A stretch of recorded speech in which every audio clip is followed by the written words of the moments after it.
from this like new Staten Island bakery, like Italian chocolate chip cookies. Oh, sounds pretty yummy.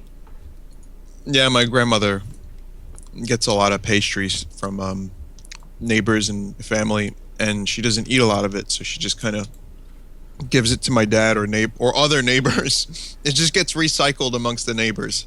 Oh, Like cookies go from one neighbor to my grandmother to another neighbor to another neighbor, and it's like by the time it's eaten, it's like changed hands 4 times. that's kind of gross when you No, think in a about box. it. Oh, In a box. Don't worry.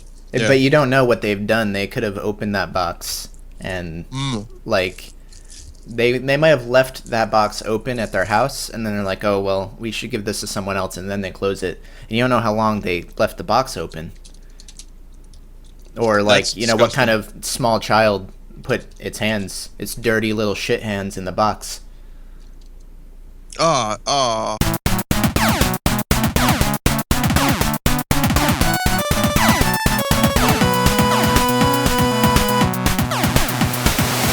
My name is Vinny.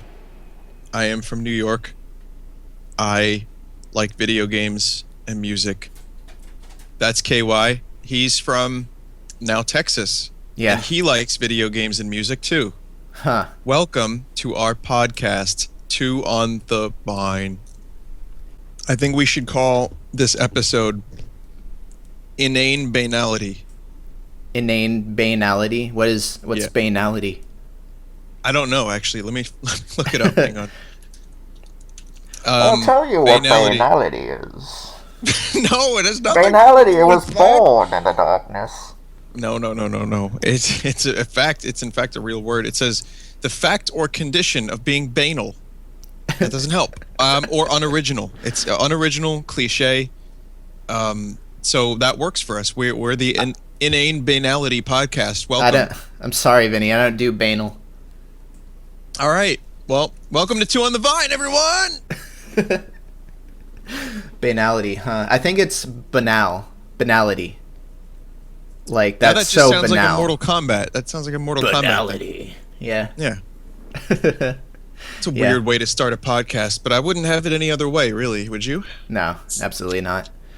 So it's been a while since our last episode. Probably about a month, because I was moving across the country. That was fun. You almost like did a sing-song way like version of that sentence. You was moving across the Moving country. across the country, that was fun. Right. We were moving across the country, everyone. We were moving across the country. It was pretty funky. We were moving across the country, everyone. Everyone. It's pretty good. Pretty good. Yeah. See, here's the question though. Was it really fun? Did you have a good time traveling and seeing all the things in the United States that you had to pass? There's a lot of nothing, because we drove through right as soon as we were past like Washington D.C. I would say a solid 90% of the trip was lots of nothing. Like just I'm talking like those stereotypical roads that you see in movies and media, where it's just miles, like hundreds of miles of a 2-lane empty road on flat land with nothing, where the speed limit's like 75 miles per hour the whole way. It was a lot of that. So, I mean, there were some cool stops. Like, we went to Nashville, Tennessee, which is a really, really awesome city. We liked that a lot. That's cool. Yeah, that's something I'd like to visit. I'd like to definitely go there. Nashville, it's a very big music city. And yeah, definitely. Yeah, and I can't remember if it was Nashville or Dallas that had the pyramid, the giant pyramid. Yeah, it was. I think it was Nashville. Nashville. There's So here's the crazy thing, everyone listening. If I Google largest pyramids, in the world. Now this is funny because I didn't expect this, but it's true. The largest pyramids in the world. One of them is this pyramid that KY passed, which isn't it like a fishing? Yeah, now it's like a fishing shop place. Emporium? Like Emporium, yeah. I forget what it's actually called, but it's just an entire pyramid devoted to fishing stuff. Apparently those fishermen really like pyramids because it's easily one of the biggest fishing shops in the world. You go in, and I can only imagine like how much baiting how big the bait section is in this pyramid. I wonder what's at the tip too. They got to hide something at the very tippy top. Like You realize you just said baiting and tip within like a sentence of each other. Yeah, that was half the joke, but I'm glad you pointed it out because that way none of our viewers feel threatened by our highbrow humor. So thank you. Because I didn't know if you were intentional about it, but it was very good. My humor is too dry for my own good sometimes. I say those things totally intentionally, and everyone's like, "Okay, why I just say baiting?" Yes. You say tip. You get like the tip of a penis. Yes, that's exactly what we do here on Two on the Vine. Hey, welcome to the stream, to the Two on the Vine podcast. It's called the Memphis Pyramid, by the way, and it is a Bass Pro Shop thing, and it is actually one of the largest pyramids in the world. Believe it or not. Wow. So that when you took a picture of that and he posted it on Twitter, I loved it because I was like, oh man, I know about this pyramid, and I thought how fun it would be to just go in there and have a look around and then get really disappointed and then leave. Yeah, I wish we could have stopped and checked it out, but we had a cat in the car the whole time that we couldn't take her with us. We couldn't leave her in the car. So like everywhere we were stopped, we had to just bring the food to the car, which kind of blew. But it was a good trip overall. I've always wanted to do a trip across the country, and we saw a lot of cool stuff like the Giant Pyramid. And let's see, we drove through near Washington, D.C., through Virginia, West Virginia, almost hit Kentucky, which would have been KY in Kentucky, KY and KY, but that didn't happen. Nashville, Tennessee, where I caught up with one of my friends from high school. I haven't seen him in like 12 years or something. So that was pretty incredible. And we hit it off just like we used to back in the day, so that was great. I wasn't sure what to expect.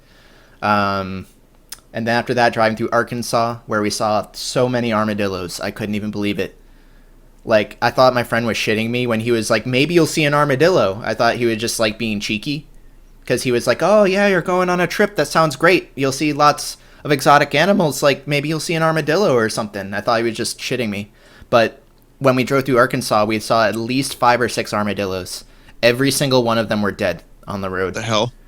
Like, I don't know what it is about Arkansas and armadillos, but that was easily the most common roadkill we saw when we were in Arkansas.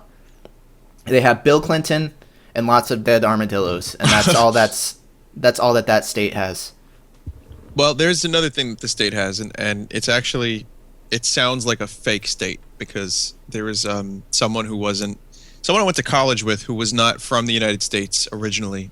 There's a license plate one day outside of one of the buildings at college, and it said Arkansas, and she was like, Arkansas? What the hell's Arkansas? That's fake. There's no state called Arkansas in the United States. Arkansas. And that's good. We had to then explain to her. She thought we were messing with her, but it was 100%. She was like, that's not pronounced Arkansas. That's spelled Arkansas. Arkansas. Maybe Kansas is actually Kansas. Maybe we're getting it backwards. Oh my god. Oh my god. Oh my god. If I had reverb and echo, I would have put that shit on there, and it would have been amazing. But it would have been put like it in post. Maybe it's possible. It's possible. So that sounds like an interesting trip so far. Yeah, there was in Arkansas. They like to name their towns by combining Ark before what it is, so they might have been trying to rip off Kansas. Because in Arkansas, there's Texarkana, which is right on the border of Texas and Arkansas, and then there's also Arkadelphia. What? I'm not even kidding. It's a town like maybe halfway through Arkansas on our way to Texas. We drove by Arkadelphia, which in my mind it was like the arch nemesis of Philadelphia. Like, sure, but it's Arkadelphia. Well, I have a good idea for a TV show. All right, listen, hear me out on this. Okay. All right, it's about me and you, Carrie, and a couple of other jabronis, Bruce, and we own a bar. Mm-hmm. And we'll call it, everything goes wrong all the time in this bar. We'll call it It's Always Shitty in Arkadelphia. You read my mind. That's exactly what I was going to call it too. It's Always Perfect, Shitty right? in Arkadelphia. Yeah. There you go. Coin it. Got it. Coin up. coin up. Not much else to say about the trip. It was a lot of fun. Our cat was pretty good. We thought she was gonna puke and shit the entire ride, but she only puked and shit the first day, and then after that she was fine. She got used to it, so that's good. Cool. No cat Yeah. puke and shit the whole ride. That's always good. Travel cat is now traveled. Yeah. Not much else. Do you have any questions about Texas? Because now that I've lived here for about 3 or 4 weeks, I literally know everything there is to know about Texas, and I can inform you. You can inform me. I can educate you. Well, I've been to Texas for a weekend, and I can tell you a few things about Texas, Okay. like how hot and dry it is. Yeah. Yeah. That's all I know. It's at least 130, 140 right now. At least 150. Okay. Yeah. It's pretty hot. Did you notice that? And I haven't noticed in Texas as much as the other states in between, but the signs all out in front of like gas stations and restaurants are huge. I don't know why. Like we noticed this right around West Virginia that like you could see a store from a mile away because the sign would be about 50, 60 feet tall for no reason. Oh man, I didn't notice that. Yeah. Yeah, it's true. All the signs are just really tall. It's actually kind of convenient because if you know what you're looking for is in the general area, you can just look around for the sign and you know what direction it's in exactly. What? That sounds pretty cool. I mean, that sounds like a culture that's built on the road. Yeah. You know what I mean? Like you got to have them big old signs there so you could see things Big on the old road. signs. Yeah. I loved Texas when I was there. I mean that. I had a great time. It was in Houston, but it was fun, and I hope to maybe come visit you and maybe even rent a car, so that way I can go off on little road trips and gallivant throughout Texas all by myself. Yeah. And play Lionel Richie in the car stereo while I cry. No, I was gonna actually. There was one thing I was gonna mention about Texas, and I totally forgot, and it's totally irrelevant at this point. So, I guess we could move on. Yeah, sure. So there have been a lot of video game happenings and things that came out that we could talk about. Where do you want to start? You want to start with Metal Gear? Or, Your choice.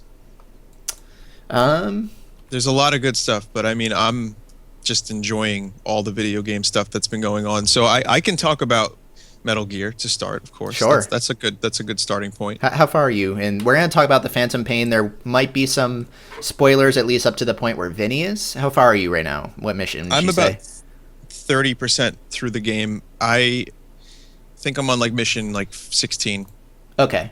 That's about right. 30% or so. Okay. Yeah, I'm completely done with it. Finished. And right now, I would rank it third best in the series, behind Metal Gear Solid 1 and Metal Gear Solid 3. That's Okay, where it ranks it's for me. bold. Yeah, mostly in terms of gameplay. I thought the gameplay was totally on point. It took what Peace Walker and Ground Zeroes established and really just went balls to the wall with it. I love the options that you have. Like you really are just choosing and planning your own infiltration missions in these little places, and that's great. I just love everything about that. I agree with that, definitely. How do you feel about the story so far? There's not much in terms of, it's not as story oriented as the previous games because, I just streamed Metal Gear Solid 3 and then I streamed Peace Walker. Uh-huh. And now I'm on this. So for me, I've had these pretty story intensive games, and then I go to Metal Gear Solid 5, and it seems like, all right, you get a lot of story in the beginning, you get a lot of story with the tapes, Yeah. which is optional story, which I'm Right. fine with. Yeah. I like the idea that you can be riding around doing side missions, listening to tapes, and kind of absorbing the lore Yeah. without having to be forced to watch a long cutscene. So I'm okay with that. So far, the story is interesting, but it's such a big game, and it's so scattered across so much stuff that a lot of the impact that the Metal Gear stories had when you played, like, say, Metal Gear Solid, Yeah. a lot of the immediacy is kind of gone, Oh yeah. and instead you're left with kind of this intrigue plot about various like I don't even know how to explain it. Like shadow groups and corporations, and who's putting the nukes here, who's putting the soldiers here, Yeah. and go do this, go do that, and then you'll find out who is under control of someone who's under control of someone who's under control of Yeah. someone. Yeah. And so therefore I feel like I like the story. I'm getting into it. It's good. But again, the Metal Gear kind of, as ridiculous as Metal Gear had the potential to be, the story pacing always felt really good, and I feel like you miss a little bit of that with such a giant open world game. I would say you miss a lot even. It's Yeah. funny because the reason why I would play Metal Gear for the first 3, even the 4 games, was due to the story. Like the story, there was the gameplay too, which was really phenomenal. But the story for Metal Gear was always a big part of it for me. Phantom Pain ranked pretty highly on my personal list of Metal Gears, but it's not due to the story whatsoever. It's purely due to the gameplay this time around. Like I remember seeing the trailer and being really hyped, and then seeing moments from the trailer in the game that were really minor moments, like just totally not dramatic, not relevant to anything that's going on. And the trailers would frame this game as this huge cinematic story, when really most of those elements in the trailers are really such minor things in the grand scheme of what is in the story. There are some really big plot twists, especially one like gigantic one at the end that kind of changes almost everything. Well, not everything, but it does. It's a really big revelation that Kojima had to pull something out like out of left field, and he definitely does it at the extremely very end after you've pretty much 100%ed the game. Sure. So I can't really talk about that, but I can say that it's not. I don't think it's going to sit well with hardcore Metal Gear fans. I'll put it that way. It's weird. Okay. It feels forced. It feels unnecessary. I think it's kind of cool. It reminds me of a plot twist from one of the other games. I'm not going to say which one because again, it'll give it away. But Sure, for those sure. that have completed it, will know what I'm talking about. Overall, just lacking in the story. I find the characters to be like very two-dimensional. Even the ones that are meant to be extremely multi-dimensional, like Ocelot. Ocelot feels soft in this game. I hate to say it. Like his allegiances in the other games are very ambiguous, and sometimes you see him being very cruel. Sometimes you see him kind of acting for himself. Other times you see him acting for others. In this game, he just feels like a bro, which would be fine if it was anyone that wasn't Ocelot. Do you feel that way too? Yeah, I was gonna mention I like Ocelot. I like his character in the games. I have not played Metal Gear Solid 4. That's the one Yeah. that I haven't played, so I'm gonna get there. But from what I do know of Ocelot, and I'm pretty sure by the time you get to 4, he's not even him anymore. But yeah, the ambiguous nature of the character is always what attracted me to the character. Yeah. And I know the backstory of Ocelot, so now yeah, getting him like in this weird version, it doesn't really sit too well. But I'm willing to give it a pass because I figure time changes people. Right. Things change over time, and I'm also willing to give it a pass because I don't know the whole story. Yeah. Like you see, I'm still playing the game. I'm assuming there's going to be more story or development, and I don't know if there is or not. You say that there's not a whole lot, but at the end of the day, I'm willing to even give Miller like some passes, but it's like weird because Miller is soft in some parts of the game, other parts of the game he's a hard ass. Yeah.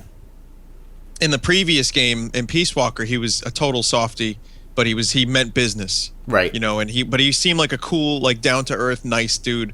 This And- time, yeah. the revenge aspect comes It's in. all because revenge.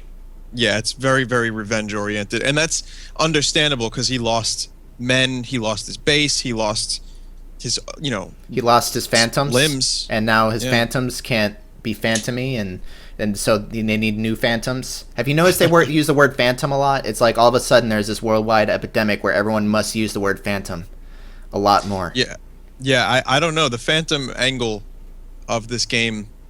I would say it's the second best plot since the Phantom Menace. Yeah.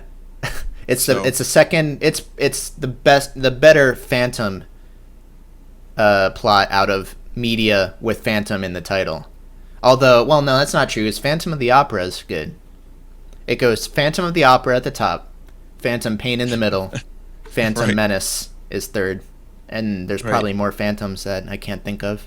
Well, But- that's why they're phantoms, because you can't immediately think of Oh, them. there's that George Clooney movie, The Phantom.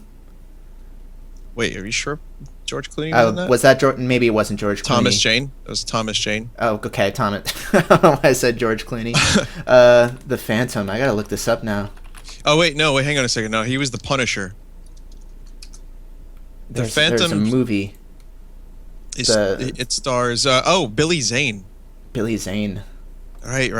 Billy Zane. I Yeah. remember watching that movie a lot when I was a kid. No, you're right. I watched that movie a lot too. I loved Tom it actually. Hanks. Wait, who'd No, you say? I said George Clooney. Why did I come up with Tom Hanks? See, this is the Phantom effect.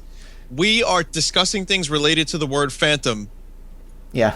and now we're lost. We're all tripping. We straight tripping. Straight KY. tripping. Buster. Straight Buster. Vinny. But yeah, the Phantom. So Phantom would Yeah. probably be second or third in that. Phantom Menace is last. Phantom Pain might be under the Phantom, and Phantom of the Opera is top. Right, and Phantom Menace is the definition of inane banality.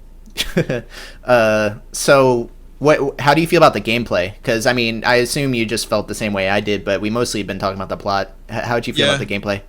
Well, I don't want to harp too much on it, because I feel like most people that have heard about this game have probably heard a lot about how the game operates. For the most part, it is wonderful. Yeah. It's fun to play. It's a lot of fun. You can lose a few hours. There were times, I would play the game on my own at 2 a.m. just for like an hour and a half before Just doing bed. side ops and stuff. It's a good Yeah. time killer for that. Just walking around, and then I realized, oh shit, I've been doing nothing but playing Phantom Pain for most of the day. Yeah. So what I do is I'll actually, I'll put on a podcast or something that I can listen to, or a radio thing, and I'll play Phantom Pain, and it's a lot of fun. The gameplay feels very, very natural. Well, mostly when you're not customizing guns that are broken, but that's a whole different story. The game itself is very good. You can approach missions however you want. The options are great. I like to be non-lethal. I like to, go in with the silenced sniper rifle with the trank. Yeah. There's a lot of cool things you can do. You can, if you want to be lethal, if you want to go Rambo, you can. If you want to be Moses, you can be Moses. Yeah. Don't even know what that means. Finally get but my you chance. have the option. Yeah. You could You get it- split you that get- ocean. You could split the ocean if you really want to, and you could really, you have options, but it also, you don't feel like it's when you're playing the game, you just feel good. The movement feels good. It doesn't feel clunky. It doesn't look clunky. The gameplay physics work. The Fox engine's really nice. Yeah, it is. looks good, and it runs well, and it's just fun to like balloon enemies into the sky. I don't know, something about it's really fun. It is really fun. Can we talk for a moment about how shitty the bosses are, other than quiet? Yeah, I've only fought a few, but I mean, my favorite moment so far was when I fought Sahelanthropus for the first time. When you had it to run first away. Yeah. When you had to run away, that's pretty good. That was awesome. That was one of the better sequences. Same thing when the skulls first show up, and you mostly are expected to run, and And like. what are and- we learning here? Wait, what? What are we learning here? That What do you the mean? best boss battles Are the ones where you you're have to running run away. from. I don't know. They nailed the being chased and like the oh shit factor of that. Usually running away is like not a good thing in games. It never feels good, but for some reason the Phantom Pain nails it. Like when you're riding on the horse away from the skulls for the first time and they're fucking like just jogging alongside your horse and leaping all over the fucking place and you barely get to the copter. It's good. Like the running fights are good, and the quiet fight was pretty excellent. It was kind of like a streamlined version of the end, which I liked. So that was just awesome. But otherwise, it's been lacking. I don't know. They're not that memorable of fights. The skulls are kind of bullshit. Like, why the fuck do you need to fight 4 of them at once? Yeah, I fought like stone men, like men that turned to stone, and I was just like, I brought along a broken weapon, and so Was the that fight. No, that wasn't with the really old dude. That was okay. Was that the one where you had to run, or did you have to beat them? You can beat them or run. And Okay. I decided to beat them because I customized a grenade launcher with a silencer that could shoot 100 clips. 100 bullets in a clip. that's the one with the truck, right? Yes. That you gotta So- extract the truck. That mission's kind of bullshit too. But Yeah. but I did it because I cheaped it out. And, you know, but other than that, yeah, I mean, so far I haven't really fought too many bosses. The quiet fight was good.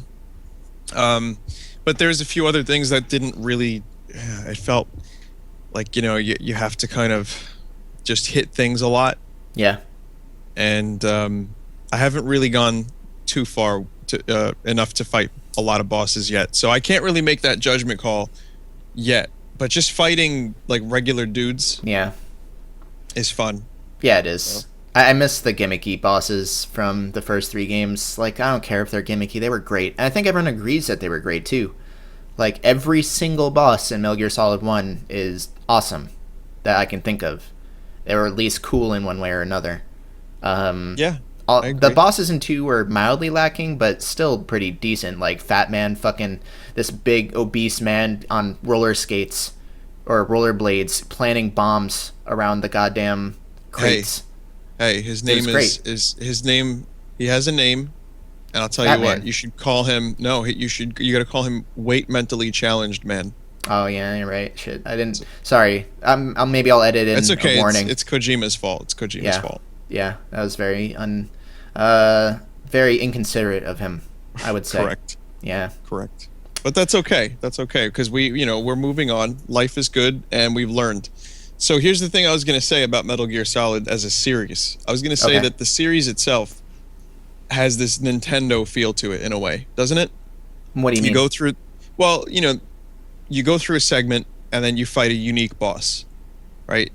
Except it's more thought out than that. It's not like just hit the guy 3 times and then they're dead. Mhm. You know what I mean? Yeah. But I feel like Nintendo really nails the whole like level then boss feel. And Metal Gear always felt like that to me. It always felt like Yeah. Kojima wanted to do here's an area, get through this area, then you fight the boss. And the Mhm. boss is really cool, really special, really unique. Yeah. But as an added bonus, we're going to make you care about this boss and remember this boss. Right. Exactly. But it feels like this game, Phantom Pain, is more Far Cry, more Red Dead Redemption than Nintendo. yeah. You know, it seems like Kojima kind of moved forward a bit to adapt to more modern conventions Yeah. and, No, and that's less true. and less of like the whole Nintendo kind of sequence boss. Yeah. I think. Which is just a sign of the times, I think. Well, it's also that I think he really looked at games like Far Cry, and Red Dead Redemption and stuff, and he took the things that worked the best in those games and mixed them with the things that worked really well in Metal Gear for him, or set Metal Gear apart. Like just the options for espionage that you would have mixed with the things that worked well from Far Cry, like marking enemies. It's just common sense, and really it fits into the plot too, because Big Boss is supposed to be at his height at this time, and he's the super soldier that can kind of keep track of the guards he sees just based on instinct after he's seen them before. To me, it meshes with the lore, with who Big Boss is supposed to be and having the ability to mark soldiers. I know some people are really gonna not like that defense because they feel that marking is very casual, or that it's casualizing what Metal Gear used to be, where you'd have to try to keep track of them yourself. But I like the marking. I think it streamlines a lot of things. Or hell, I just have D-Dog mark everyone. I don't even need to spend any time marking. It's great. Sure. Um, Yeah, or you can have Quiet scout the area. Yeah, but she misses a lot of people. Like, she won't find people inside. She won't find prisoners. She just misses a lot of people. Whereas Okay. D-Dog, when he's... I don't know if he has a bigger radius when he's leveled up or what, but I had a fully leveled up D-Dog, and even getting close to the base, everything is marked. Every enemy, any prisoners, which is great for prisoner extraction missions. He would mark vehicles, guns, weapons, just everything, and it would just be... He would just give you all the information that you need, and I love that. Which, in a way, it doesn't make the game easy. Like, Right. that's the thing. Like, even having everything marked, you still have to approach the situation carefully. If you were going in blind, you would approach it carefully but slower. Right. So, in reality, I think a lot of what people, complain about is time versus skill. Right. Or like, they say, oh, it's not skillful Uh-huh. to mark, or reflex mode. I had people saying like Vinny uses reflex mode. He's bad, or reflex mode is bad. It's Yeah. like, all right, listen, I like reflex mode because I can play a little bit more carelessly. I can play a little bit more fast, Yeah. but still play careful. But if I rush a little bit to get things done faster, it's okay because I can, take that one moment to tranquilize this guy while we're in reflex mode. It's something that doesn't bother me. However, if I didn't have reflex mode, I would adapt to that. Right. But my adaptation to that, my adaptation, adaptation, Yeah. fine. You're right. Adaptation. My yes, my adaptation to that would be I would just play the game slower. Yeah. If I didn't have marking, I would play the game slower. And I mean, 'Cause I God would knows have to- that game is big enough as it is. It's exactly what that's exactly my point. The game is huge, and I like that there's so much that you can do. So the fact that I'm giving a few options when it comes to marking and or reflex mode, it makes me go through the game at a pace that I'm more comfortable with. But the Yeah. cool thing is you don't have to mark and you don't have to have reflex mode on. So you're Right. given a choice. Yeah. But I like to keep those on. And the open world formula works really well for this game because, Kojima did, I think, find what he liked best in Red Dead, what he liked best in Far Cry, etc. And Uh-huh. he just kind of mashed them together in this stealth fusion. And I think it works really well, and it's a lot of fun. It's not the best game ever made. Some people would go that far. Yeah. And some people would definitely say, oh, it's overrated bullshit. Well, maybe, but I like it a lot, and a lot of people like it. And the craftsmanship put into the details of the gameplay and the design and all of the little mechanics and the physics, those details are spot on. Yeah. So I would say that this is a fantastic game and definitely a bittersweet send-off to the series. Yeah. We'll have to touch on it again when you're done with Chapter 2, because there will be a lot more to say when you're done with Chapter 2. Because Not even done with Chapter 1 I know. yet. No, you're not. But well, I don't want to spoil too much. You'll see. You'll see why Don't. Chapter Yeah, 2 yeah. is controversial. But a couple small things. I was going to say reflex mode I'm a little torn on. I feel there could have been more balancing in both, like the length of the reflex for one, maybe how many reflexes you get per mission. Just something to make you slightly more cautious, because this goes hand in hand with tuning how the ranking system works. Basically, there are all sorts of ways to approach it. Like you can do all stealth, no kills, and you get score bonuses for that. But when you're being ranked 100%, the only thing that matters at all is how fast you did it. You can run through, kill every person you find, trigger reflex mode like 20 times, but if you did the mission in record time, you'll get an S ranking. Like, if you look up a walkthrough for getting an S ranking on the hardest missions, like, you'll hear the commentator or whoever say, just run through, don't worry about it, you'll trigger reflex will take care of it, it's fine. Wow. It's kind of bad in some ways. I mean, I like reflex mode for the same reasons you like reflex mode, but I feel it could have been tuned to be a little bit less good. I can agree with that. I definitely can agree with that. I think you have a good point. Maybe like you get 5 times a mission, then maybe an arm upgrade gives you 6. Yeah. Or, maybe something like that where like you get more later on. Right. But no, you just got infinite, and the option to turn it off doesn't really fix anything, because it's just, if you don't want it, you don't want it. But yeah, having a nice balance would have been good. Yeah. My last nitpick that at least I had in mind that I wanted to bring up was the idea of location, and this has been bugging me more and more since Metal Gear Solid 2, because they've been moving away from it since that game. But one of my favorite things about Metal Gear Solid 1, and I'm sure a lot of people feel the same way, at least when it comes to nostalgia, is the location of Shadow Moses. You get attached to it, because the whole game takes place in that one area, and you have to retread that area a lot. You get really attached to that area.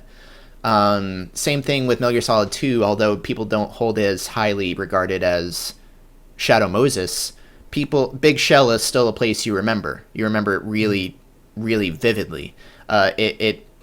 I don't know. It's something about that attachment to a location that Metal Gear no longer has. That bums me out a little bit. I don't like maybe a little bit the jungles in Peace Walker, especially the fortress Groznygrad was cool. Yeah. Metal Gear Solid 4, not so much. It was just screen after screen after screen, totally linear, and you'll see it when you get there. And again, there's a few spoilers that I don't want to get into, but I know something. You go back to a certain area. Yeah. Let's just say, and that was cool. I am aware of that. And that was but that's, cool. The reason we care about that is because of how much of an attachment we had to it in Metal Gear Solid 1. In Metal Gear Solid 5. Because of the 5. reasons you just stated. Right. Are you going to say, man, you remember Afghanistan? Like, whoa. It's like the imagination. Do you remember Africa? Like, I will remember Afghanistan because when I first got to Afghanistan, the desert, being on the horse and kind of riding out into the distance, that was pretty damn cool. But it's not it's not like a place with as much of a tuned profile as Shadow Moses to me. No. I'll remember the overall like feel of it, but I won't think of specific areas. Yeah, maybe it's, I don't know. Maybe now that I think about it, it could also be because it could also be due to plot reasons, because Shadow Moses and Big Shell, in both cases, the location was really heavily tied to the plot. Definitely. And because those games were so plot focused, because those games, the plot was so important, maybe that's why the location was even more important in those games. I remember Shadow Moses and Big Shell really fondly, and I'm not going to feel that way about Afghanistan, really, or I'll Africa. I'll just remember the desert. Yeah. I mean, I'll remember like riding across the desert. I'll remember a few moments here and there like that, but overall, yeah. It's not as memorable. Like, and you're right. It's because of those reasons, but I also like when I think of Metal Gear Solid 3, I don't think of the fortress or anything. I think of the jungle. Yeah. Like just the jungle. Or like the area where you fight the end, for example. Right. Yeah. So totally stuff like that is what I remember from 3. And granted, I just played it for the first time recently, but I think I'll always remember that. And I'll feel like, wow, that was really fucking cool. Or that was flower field at the end when you're fighting the boss. Of course. Of course. I think 5 kind of carries on that vibe where there are spots that will be really memorable. Like in your case, the desert is analogous to the forest or the jungle from Metal Gear Solid 3. There are some areas from 5 that I will remember very distinctly, like the one that's pretty much a village that's built on the side of the giant mountain, where I told you to use the mortar. You remember that mission? Was this in Afghanistan or? Yeah, Afghanistan. There was a mission where 2 tanks and a truck in the middle, and you need to destroy them. And there's a village built into the side of the mountain. That was a really cool place, and I'll always remember that. I'll remember the caves, the mission where there's a big open area with one way into it, which is like a camp, and then the back of that area is a cave system. Places like that, I'm always going to remember. In Africa, it's going to be the airport. How about the place that looks like Petra in Afghanistan? Petra being the place from Indiana Jones, you know, the place where the Holy Grail is. It's like there's that one place in Metal Gear Solid 5 where, it's a big open area. Is that what you're talking about? Yeah, with the caves in the back, right? Okay, yeah, that's what you're talking about then. Yeah, I like that area a lot. There was some good missions I did there. And, so there's a few areas that are memorable. But, you know, the crazy thing is, in Far Cry 4, for example, I barely remember any. It's just a big like mishmash of mountains and trees. Really? Because of how big the game was. Yeah. And, you know, this big open world game. These big open world games, you know, they use a lot of copy-paste stuff to make them so big and open. There's a lot of open. Whereas 5 actually kind of solves that in a lot of ways because it's still very open and very large, but you can really tell that there's this extra amount of love put into the design of each individual camp. That's true. Yeah, that's how I feel at least. Whereas a lot of those open games, they do have some set pieces like that here and there, but 90% of the content in those open worlds are just, you know, open whatevers. Not like 5 where it's just location after location of really, really well designed like sandboxes for stealth.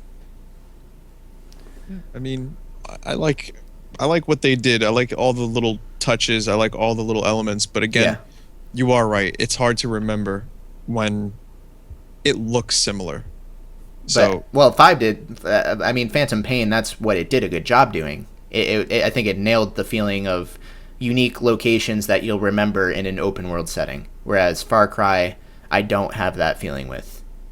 That's true. Yeah. How about Red Dead Redemption? Did that feel? Do you have any specific kind of open world memories of Red Dead? Because I have a few. I never it's actually like- beat Red Dead. I got to the point where you go into Mexico for the first time, and I never finished it from there. So that's kind of a sin. I should definitely go back and Yeah. play the game all the way through. I did play a lot of it though, and I remember some of the towns, but that also kind of felt like I remember the very first town very well. But it didn't feel as I'm not going to remember the locations as much as I remember the Phantom Pain's locations. I was gonna say, I'm sorry, I got distracted. So No, it's okay. I was gonna say there was a thing in Red Dead. Just everything is desert, but I remember a bridge leading into an area that's not desert, and then everything else like Mexico and wherever else you were. Yeah. Any of that stuff, like it all kind of blends together.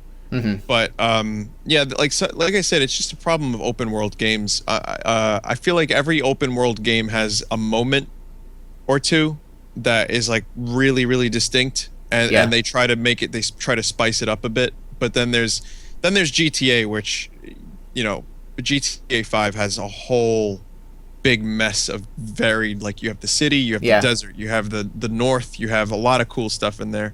I loved Grand Theft Auto 5 personally.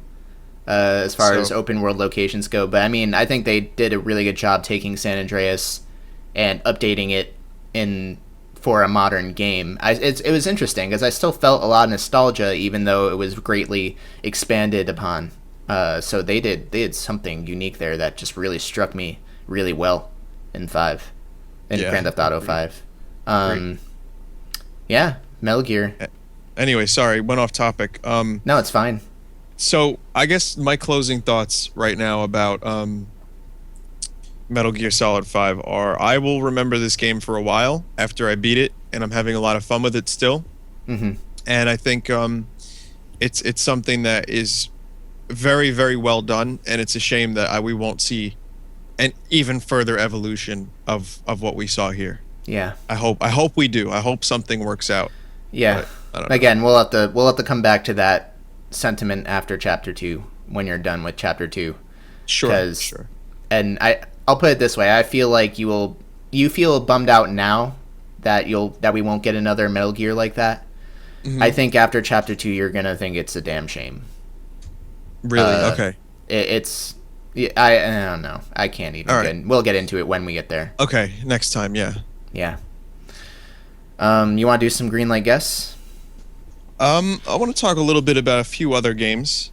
Well, I was gonna say we could do Greenlight Guess and then go back to games, or we could just get all the games out of the way. We could. Let's do that. Let's try Greenlight in the middle, and then we'll do some more games at the end. Okay, a nice cool. game sandwich, or a Greenlight sandwich with game bread and some coleslaw. All right, you ready? Yeah. Yeah. Let's do this.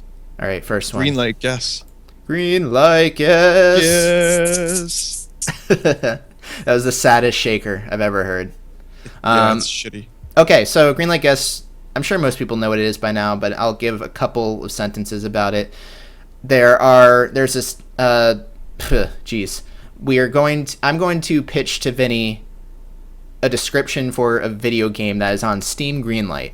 It is either a real game that you can actually find on Steam Greenlight, or it's one that was fake and made up by our Twitter followers. Vinny does not know if it's real or fake, and he needs to guess if it is a real game that someone's actually supposedly working on, or something that was just a clever ruse come up by one of our many listeners. So that's it. Okay, you ready? Yep. Yeah, I'm ready. Yeah, one of these days I'm just gonna skip the intro. All right. Third person shooting. Search carrots. Climbing will fall. I'm just gonna say that sounds shitty enough to be real. Yes, it's real. That is real. Good job. It's called My Carrot, or it used to be called My Carrot. Like they misspelled it, and then I think they edited it. If you go into the page, which I just linked you, you'll see the first post. The only post about it just says My Carrot begin. Okay. And I Maybe think it's gonna there's take- some gameplay there. It looks okay, I guess. My Karut game, begin. Clearly, it was a language thing because there's some Chinese Sure. in there too. But third-person I shooting. like how the main character slides along the ground. Yeah. It reminds me of the fantastic game with shooting. Yeah. So anyway, That's a pretty good description. Alrighty. So you are. Sorry. What made you Begin. giggle? What? Oh, begin. Yeah, you like that post? I love that. My Karut game. Begin, and that's the whole post. that's the whole post. That's it. That's it. It's the only post about the game. That's So it.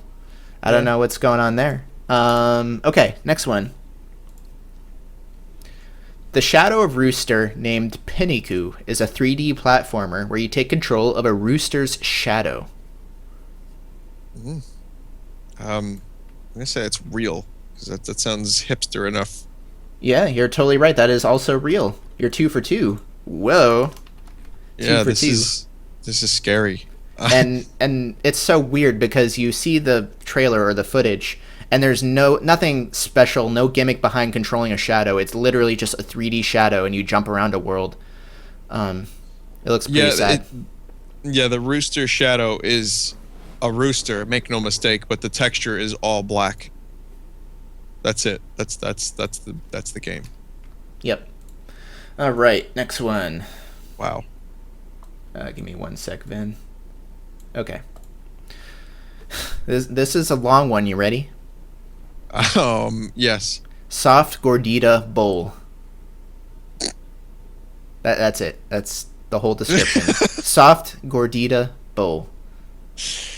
I don't know if, like, would anyone make that fake? I guess could that be real?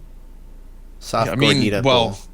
it could be real. No, I'm gonna say it's fake. That is fake. Whoa, 3 for 3. Keep it up. That was submitted by Breadotop. Breadotop is pretty good at this Greenlight Guess thing, but she didn't fool you today. I'm catching on. I'm gonna be catching on. I got this, son. You got this. All right, next one. Paperman is exciting game where you have to help the paperman to get home going through fire, water, and saws because in front of it all he is absolutely helpless. The fuck did you just say? You want me to read it again? No, I'd prefer not to hear that verbal diarrhea. Yeah. Fire, water, and saws. all the dangerous elements in this world. I'm gonna say that's fake. That is real, unfortunately. We had a perfect whatchamacallit streak going on, but unfortunately you still haven't gotten that 100%, but you got a good score so far, 75%. I will never get 100%. So why is Paperman just the character from Minecraft? What do you mean? Oh, yeah, it looks like exactly Steve. like the main character. It's the same like color scheme and everything, and the game is kind of voxely. At least the character is. The trees look all right. I gotta say that it probably didn't make them himself. I'm sure. No, they definitely downloaded those. Those are prefab trees. Yeah. Guys, this game, the trailer is amazing. He's jumping over saws, and every ceiling isn't a ceiling. It's just saws. It's just saw blades. This game is like every shitty Mario Maker level I've played thus far. Oh my god! So And we're definitely gonna talk about Mario Maker, and we'll have a chat about that. Yeah. Oh man. All right, next one. Brutal Smile is a challenging but never unfair 2D platformer with a descent into madness that could be the player losing their mind trying to beat this game. Only the best will tame this game. Only the best.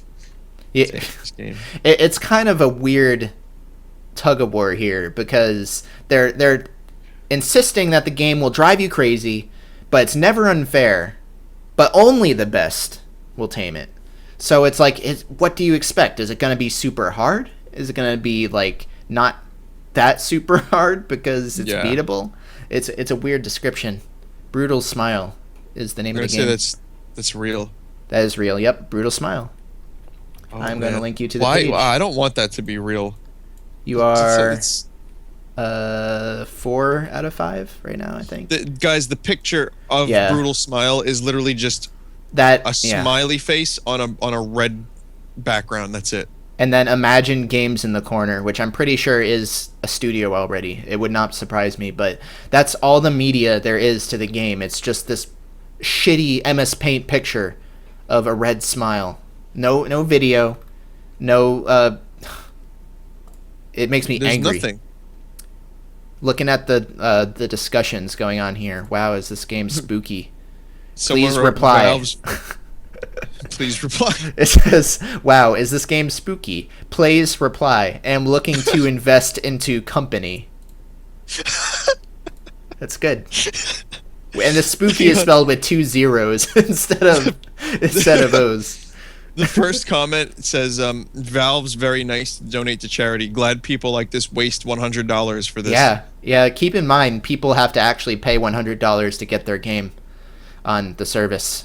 Yes, someone paid $100 to get Brutal Smile, a picture of a red background with an MS Paint smiley face, onto Steam. $100. You know what you can do with $100?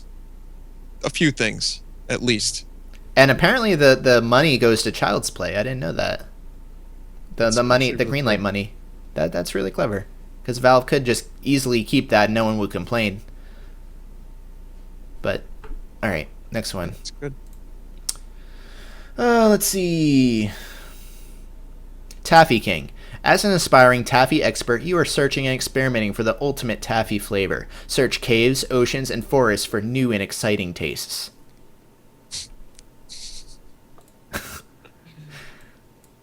That is God, it sounds like it could be real. That's fake. That is fake. That was submitted by Shaman Owl. Shaman Owl. Shaman Owl. Good job, Shaman Owl.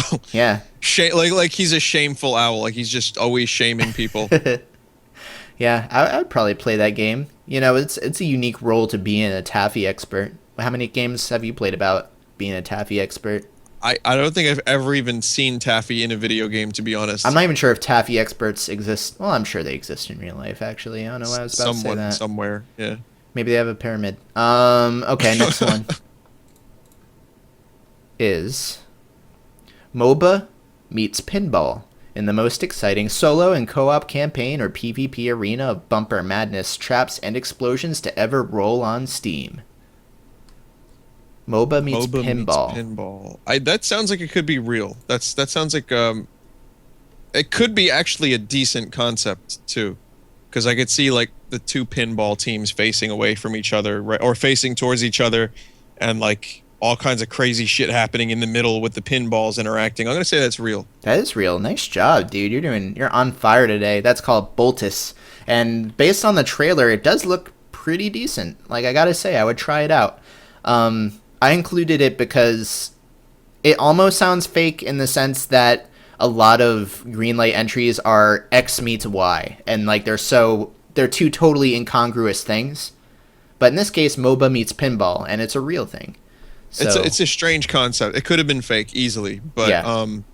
This doesn't look bad. It just it doesn't look great either. and the It's ripoff kinda- of fucking Skrillex's Bangarang as the music, like the I biggest didn't- ripoff.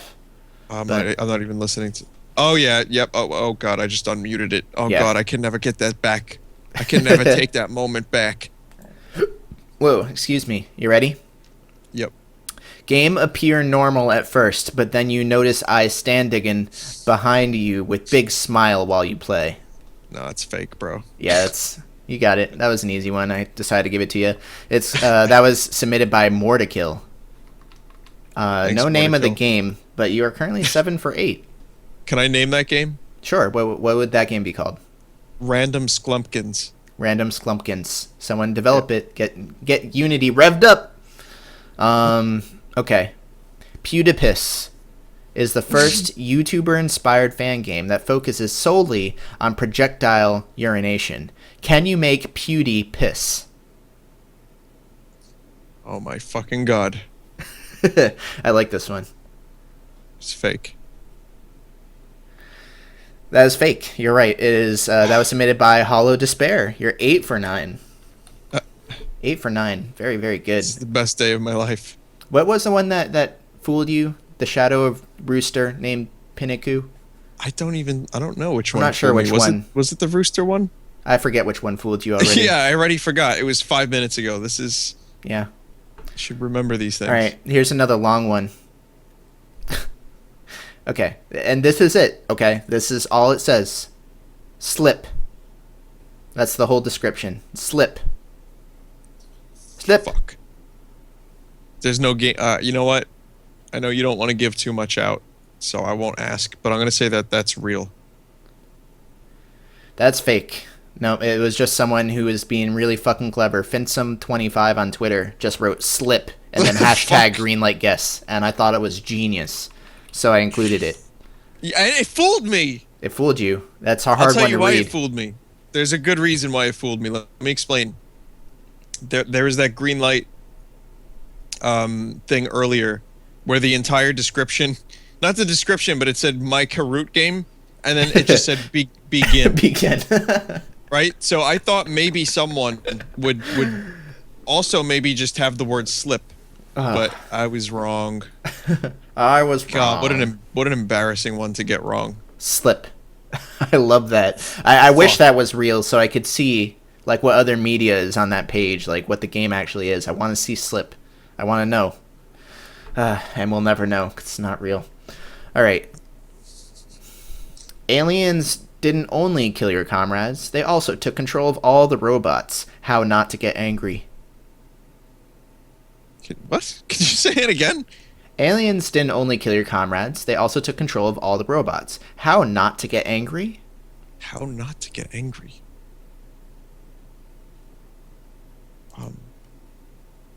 The fuck? I wonder what's the gameplay like? Do you not get angry at the aliens? Like what?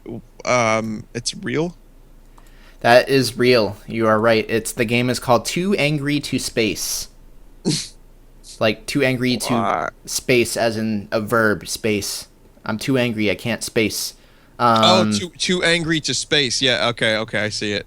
Yeah. And oh my god, it looks like there's real assets here. Yeah, it looks pretty decent. I'd probably try it. I might. Yeah. I mean, it looks generic. It looks like something we've seen 1,000 times. That being said, it doesn't look. If someone presented this to me and was like, "Listen, you're going to be on a plane for like 2 hours and you have nothing else to play, Too or you Angry could look to out a Space. window," I would play Too Angry to Space. Let's see. Here are your options on the plane. You can play Too Angry to Space, Slip, or Soft Gordita Bowl. Which game Slip. do you play? Slip could be anything. Yeah. I could, it could be the most amazing concept for a game ever. So I would say that. All right. Let's do another one. Take on the role of an angry farmer as he jumps into the sea to teach all the seagulls a lesson for pooping on his head.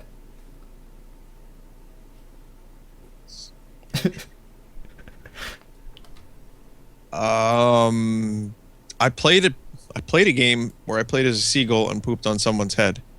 No, So- you're an angry farmer, and he jumps into the sea to teach all the seagulls a lesson for pooping on his head. Right. So,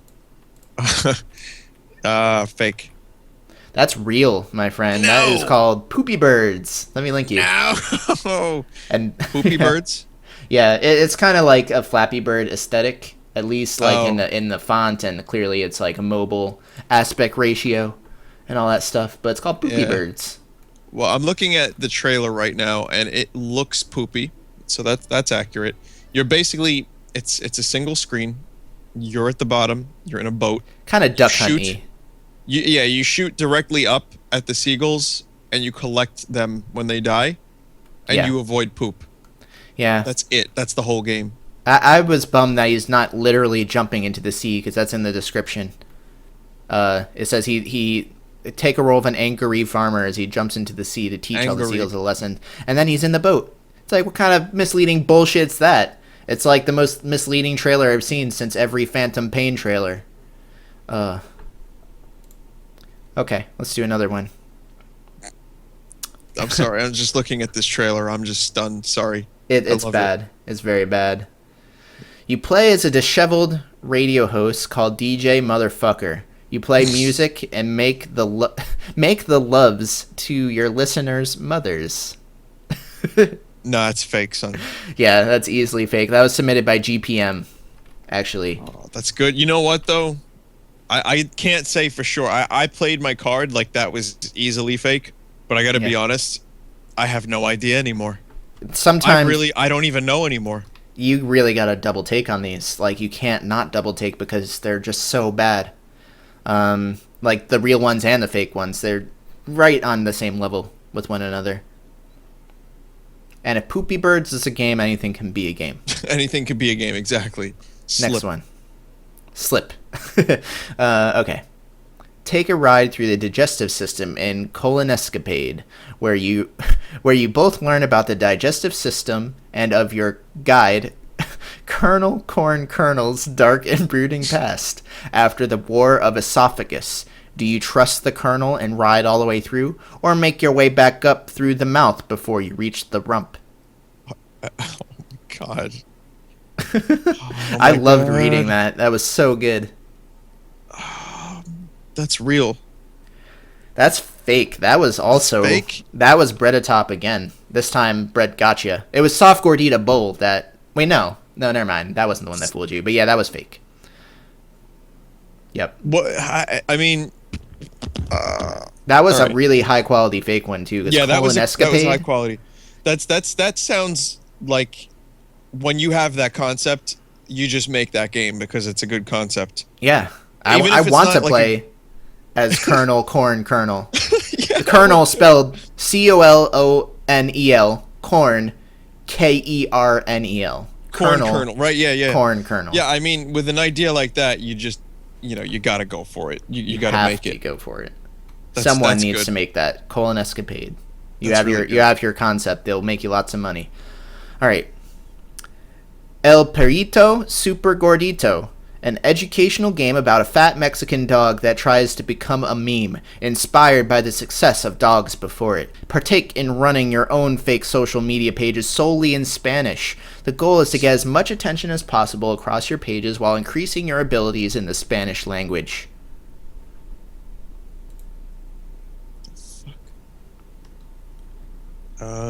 Increasing your abilities in the Spanish language. That sounds real to me. So is it real? Yeah, I'm gonna say it's real. That's fake. That was submitted by Turnip Chamber on Twitter. Well, Womp womp. now I'm losing it. I'm Yeah. losing all the advantage I had earlier. You know what? That sounded like a game where you could learn Spanish. No, that would be a great learning Spanish game. I would play El Perito Super Gordito. I'd be that fat Mexican dog if it'll teach me Spanish. Teach me to Right. Spanish, yeah. Sure. Yeah, I would do that.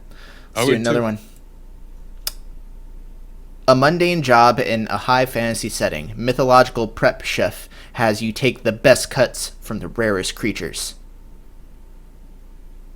The best cuts from the rarest creatures. Yeah, which I think sounds wonderful. Like I would imagine a hunting game, and you could You just you'd it's hunt fake. the You magical. Yeah, Sorry. no, You that's gave it fake. away, buddy. I did. Yeah, you said I would like to hear what this game is. I would imagine Aw. a hunting game. I fucked it up. You're right. Damn it. Yep, that's by Drewer. So you got That's that okay. one. A I'm gimme. glad. I thank you. Thanks. Yep. Thanks, KY. Thanks, Drew. Yeah. It was good though. I like it. I was gonna say real. There you go. You are a little poop, nothing personal, that have 3 superpowers. Go heavy and break solid things. Go liquid, pass through thin paths and permeable objects. And double jump, because frack physics.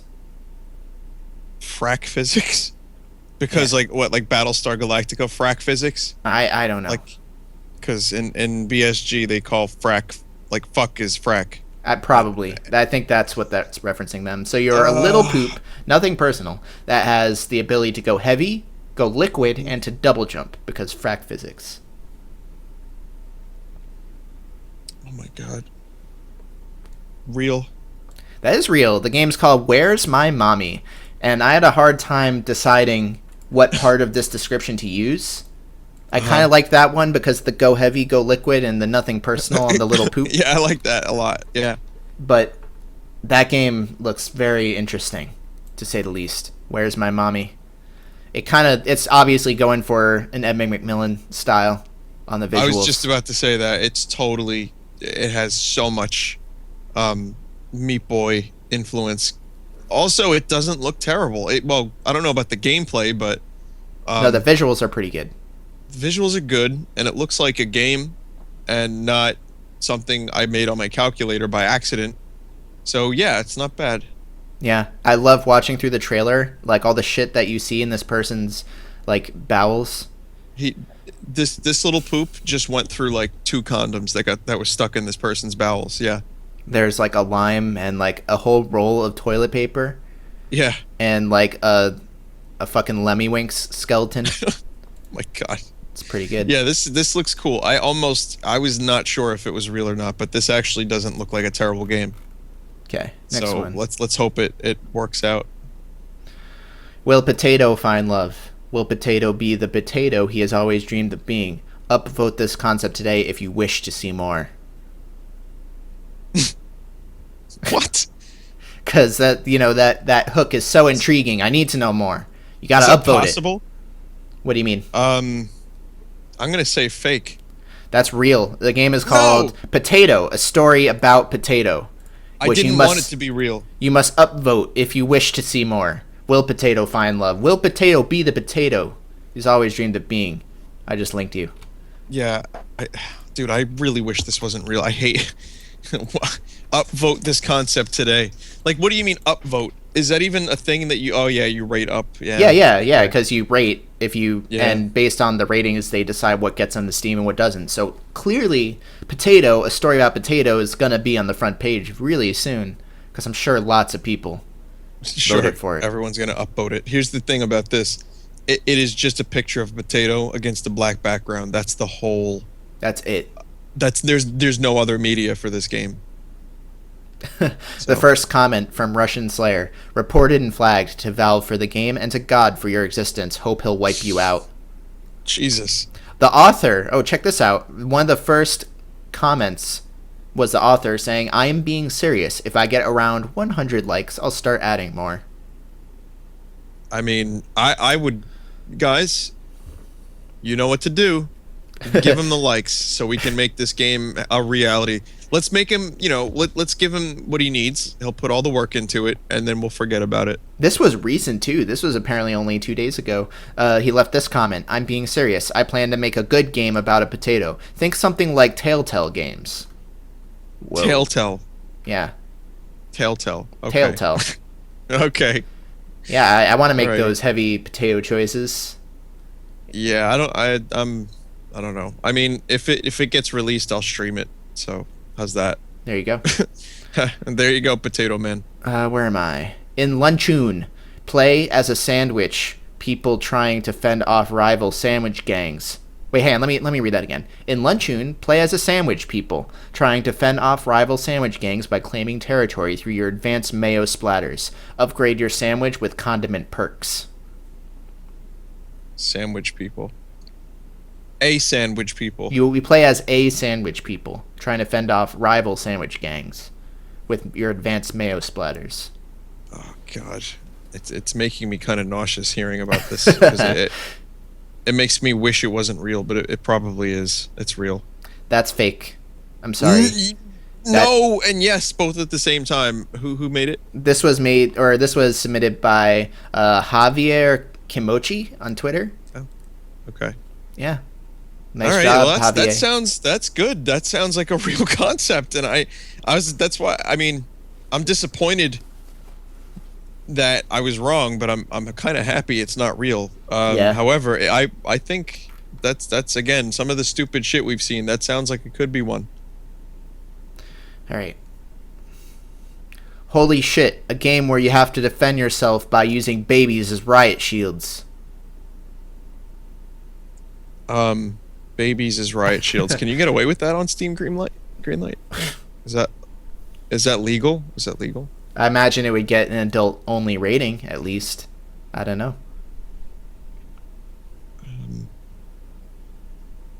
My God.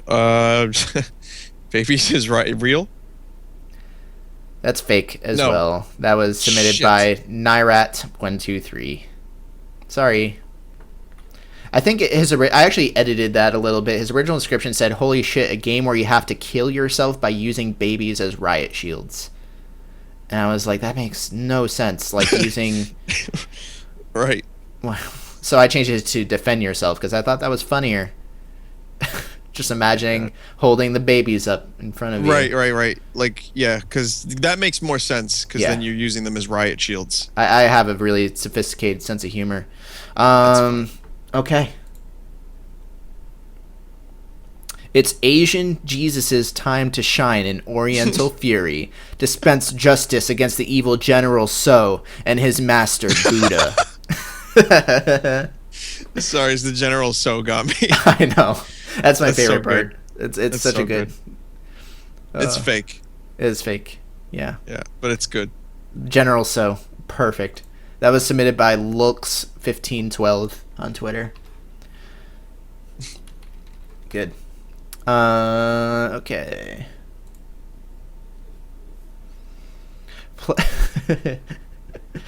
Play as Flurpo as he combats his greatest enemies, John the Spike and Anti-Flurpo, his evil clone.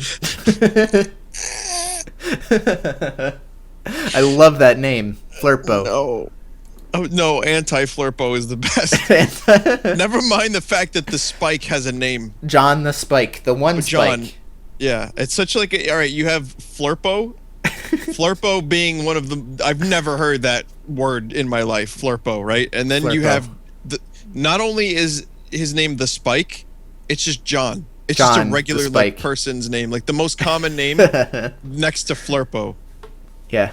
It's Flurpo. fake. It's fake. That's real. That is a game Oh called... my god, really? I know, right? That one's called Flurpo's Adventure. That was, I think, the perfect example of a game that sounds utterly fake and is actually real. Let me link you, because it's got a trailer, it's got gameplay, it's got the whole shebang. Well, it has gameplay, at least. I don't know if you'd call this a trailer. I'll play the music while you listen.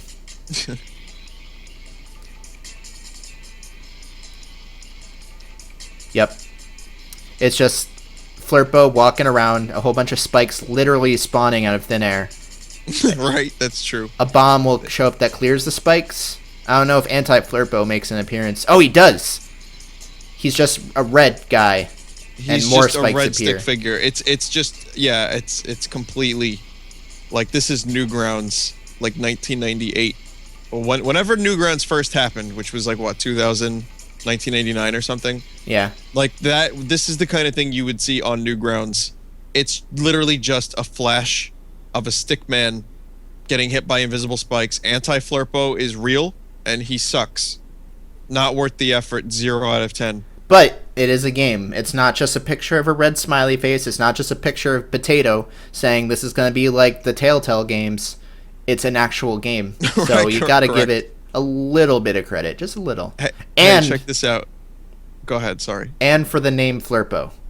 You have Flurpo to is a give it great credit. name. That's I a- love that. Fantastic name. Someone wrote in the popular discussions their their topic. Is this memes? Is this... That's the name of the post. And then Is it this says memes? this looks like memes to me. I just can't put my finger on it. The developer responds right away saying, "Nope, if it is, I didn't mean for it to be. It was just a random derpy face I came up with." There you Okay, go. well there you go. That's Flurpo. That's Flurpo. What else is there?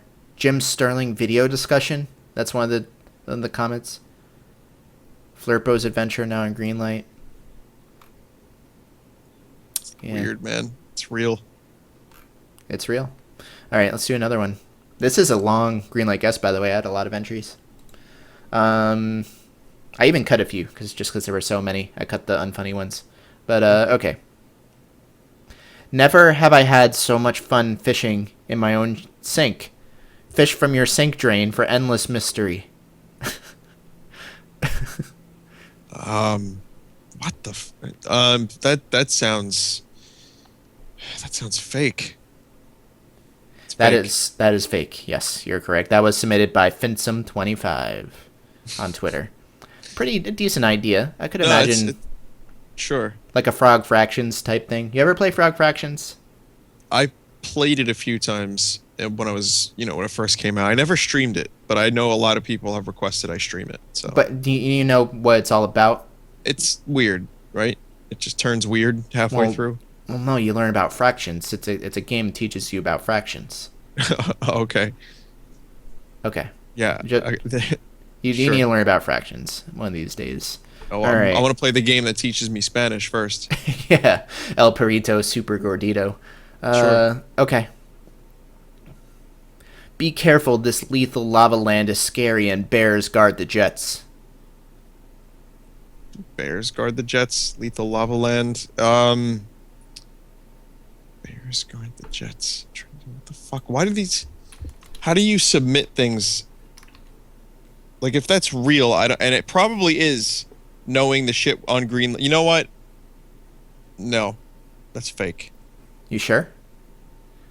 Yeah, God damn yeah. it. No, you're right. You're right. It is fake. That was It's- also submitted by Finsum25. Same guy.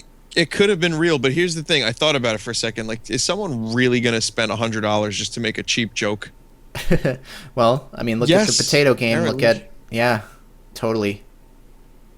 All right.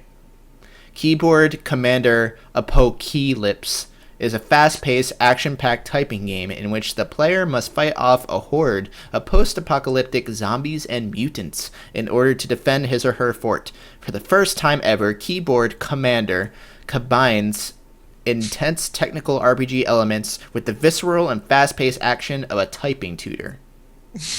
Do you remember that game, Typing of the Dead? Yeah, totally. That kind of reminds me a little bit of that. There's also what's it called? There's this really great parody typing game. Shit, I gotta find it. I'll link it to you when I remember what it is. But do you think Keyboard Commander Apocalypse is real or fake? I'd say that it's fake. No, I'm gonna say it's real. Are you sure? Which one's it I gonna don't be? know. I don't know. I'm gonna say it's real. Final answer. That is real. You're right. It's called Keyboard Commander Apocalypse. Okay, cool. Yeah, you're right. Also, when you're ready, I have breaking news for you. Oh yeah. Mhm. Okay, I'm ready. What is it? Rockstar to release Bully 2 senior year in 2016. Are you shitting me? I swear to God, I just found this just now. I'm gonna No link you. fucking way. Breaking Oh my news. god. I knew I'd never played Bully, but I knew you would appreciate this. You should play Bully, because the game is fantastic. I can even help you window it, because it's kind of a bitch to window on PC. But it's that good. You need to play Bully. Okay, Oh one day my I will. god. Han. Okay. Bully's regarded...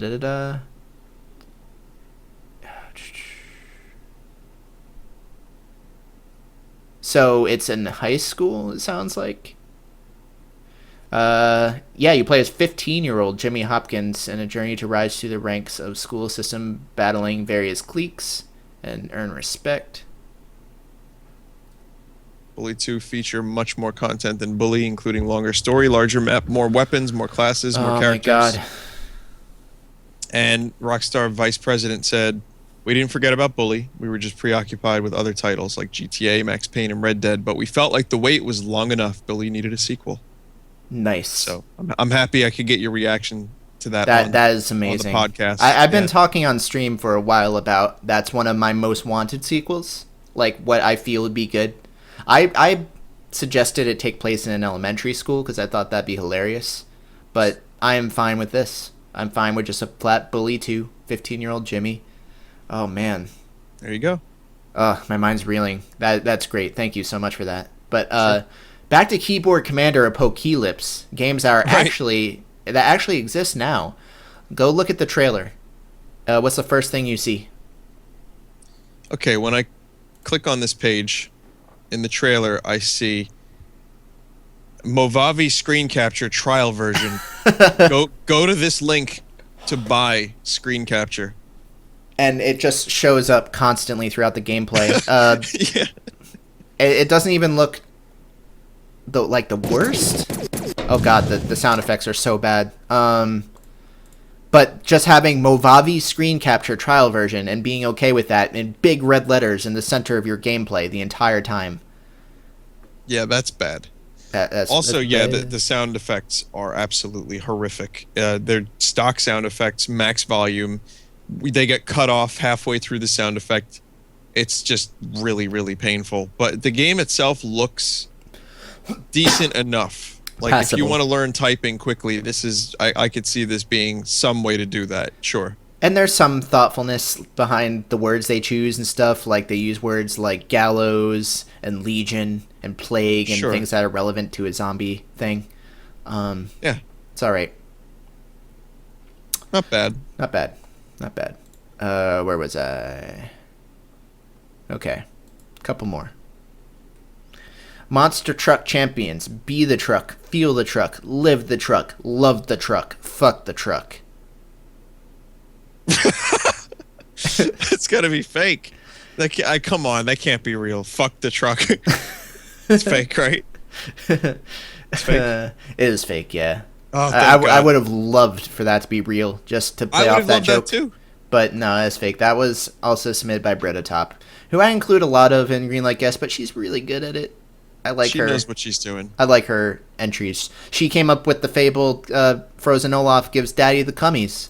So that's an immediate in. The cummies still happens. Like, I still think about Frozen Olaf and his cummies. Yeah. Here's a true story. This is a fucking true ass story. I was in Barnes and Noble, and it said there was this little these little packages you could buy, like little gifts, and there was a box that it said melting Olaf, and like on the box there was like a little there's like a little bit of white, like it was melting slightly, and I was just thinking, there's Olaf and his cummies. Now here's the other crazy thing. I never saw Frozen. I didn't know Olaf was a snowman. So when I first heard that, I thought, like, Olaf is a really funny name. So now whenever I hear the word Olaf, or like whenever I'm in a store and I see like an Olaf doll, it says Olaf, I immediately think of that character giving cummies to his daddy. And he looks like such a shit eater. Like his face and like the stupid smile. Yeah, the shit eating grin. Yeah. Oh my god. He's born to give Daddy the cummies, I guess. It's pretty insane. That's kind of become a minor meme on your stream, I've noticed too. Like, it has. People will say cummies a lot. Like, anytime cum is brought up, or they'll say cummies, or anytime Frozen or Olaf, people in chat just start saying cummies. I guess people listen to this. Yeah, that makes me happy. Just seeing the cummies meme on your channel validates me doing this stupid little podcast. So check this out. I have another little story. Someone the other day while I was playing Metal Gear Solid, I was using broken guns using the weapon glitch. Yeah. And someone was like, Vinny, stop using cheap cuns. So instead of spelling it guns, they wrote cuns. So I'm an asshole, and I immediately noticed that, right? And I'm thinking to myself, cheap cuns. Like, why is that funny to me? Like, why is this word cun funny? And then I looked, and like the C is kind of close to the G on the keyboard, but they're not really that close. So it could have been a typo. It might have been intentional. I don't know. So I said cheap cuns, and then like I said it like maybe one other time. The whole chat starts talking about cuns. And then I forget about it. I stream again like the next day. People in chat are saying cheap cuns. I'm like, oh, cheap fuck, cuns. that still exists. Oh, so then I'm streaming today, and people again are saying cheap cuns. You so now really this are thing, yeah, like a grade A meme meister already. Like, dude, I didn't even make this up. In no time flat, you turn something into a thing people remember and use. Isn't that crazy? I know. So not only that, now, okay, even though I only, like I said it a few times, more than a few times, because I started saying it like anytime I was using a broken gun, it became a cheap cun. So here's what I did. I tweeted just today, cheap cuns, just for no reason. And then I get cummies. People, Vappy says cummies. Someone says cunnies. Dirty cuns. Give Frozen Olaf these. So, yeah. So there you go. There's definitely people now have an association. They remember Daddy and his cummies. Yeah, I mean, if Two on the Vine is ever remembered for anything, it will be Frozen Olaf gives Daddy the cummies. So thanks, Bretta Top. You did this. Thank you. Really, thanks. Okay, last one. Masturbation calculator lets you keep track of the amount of times you masturbated. Um,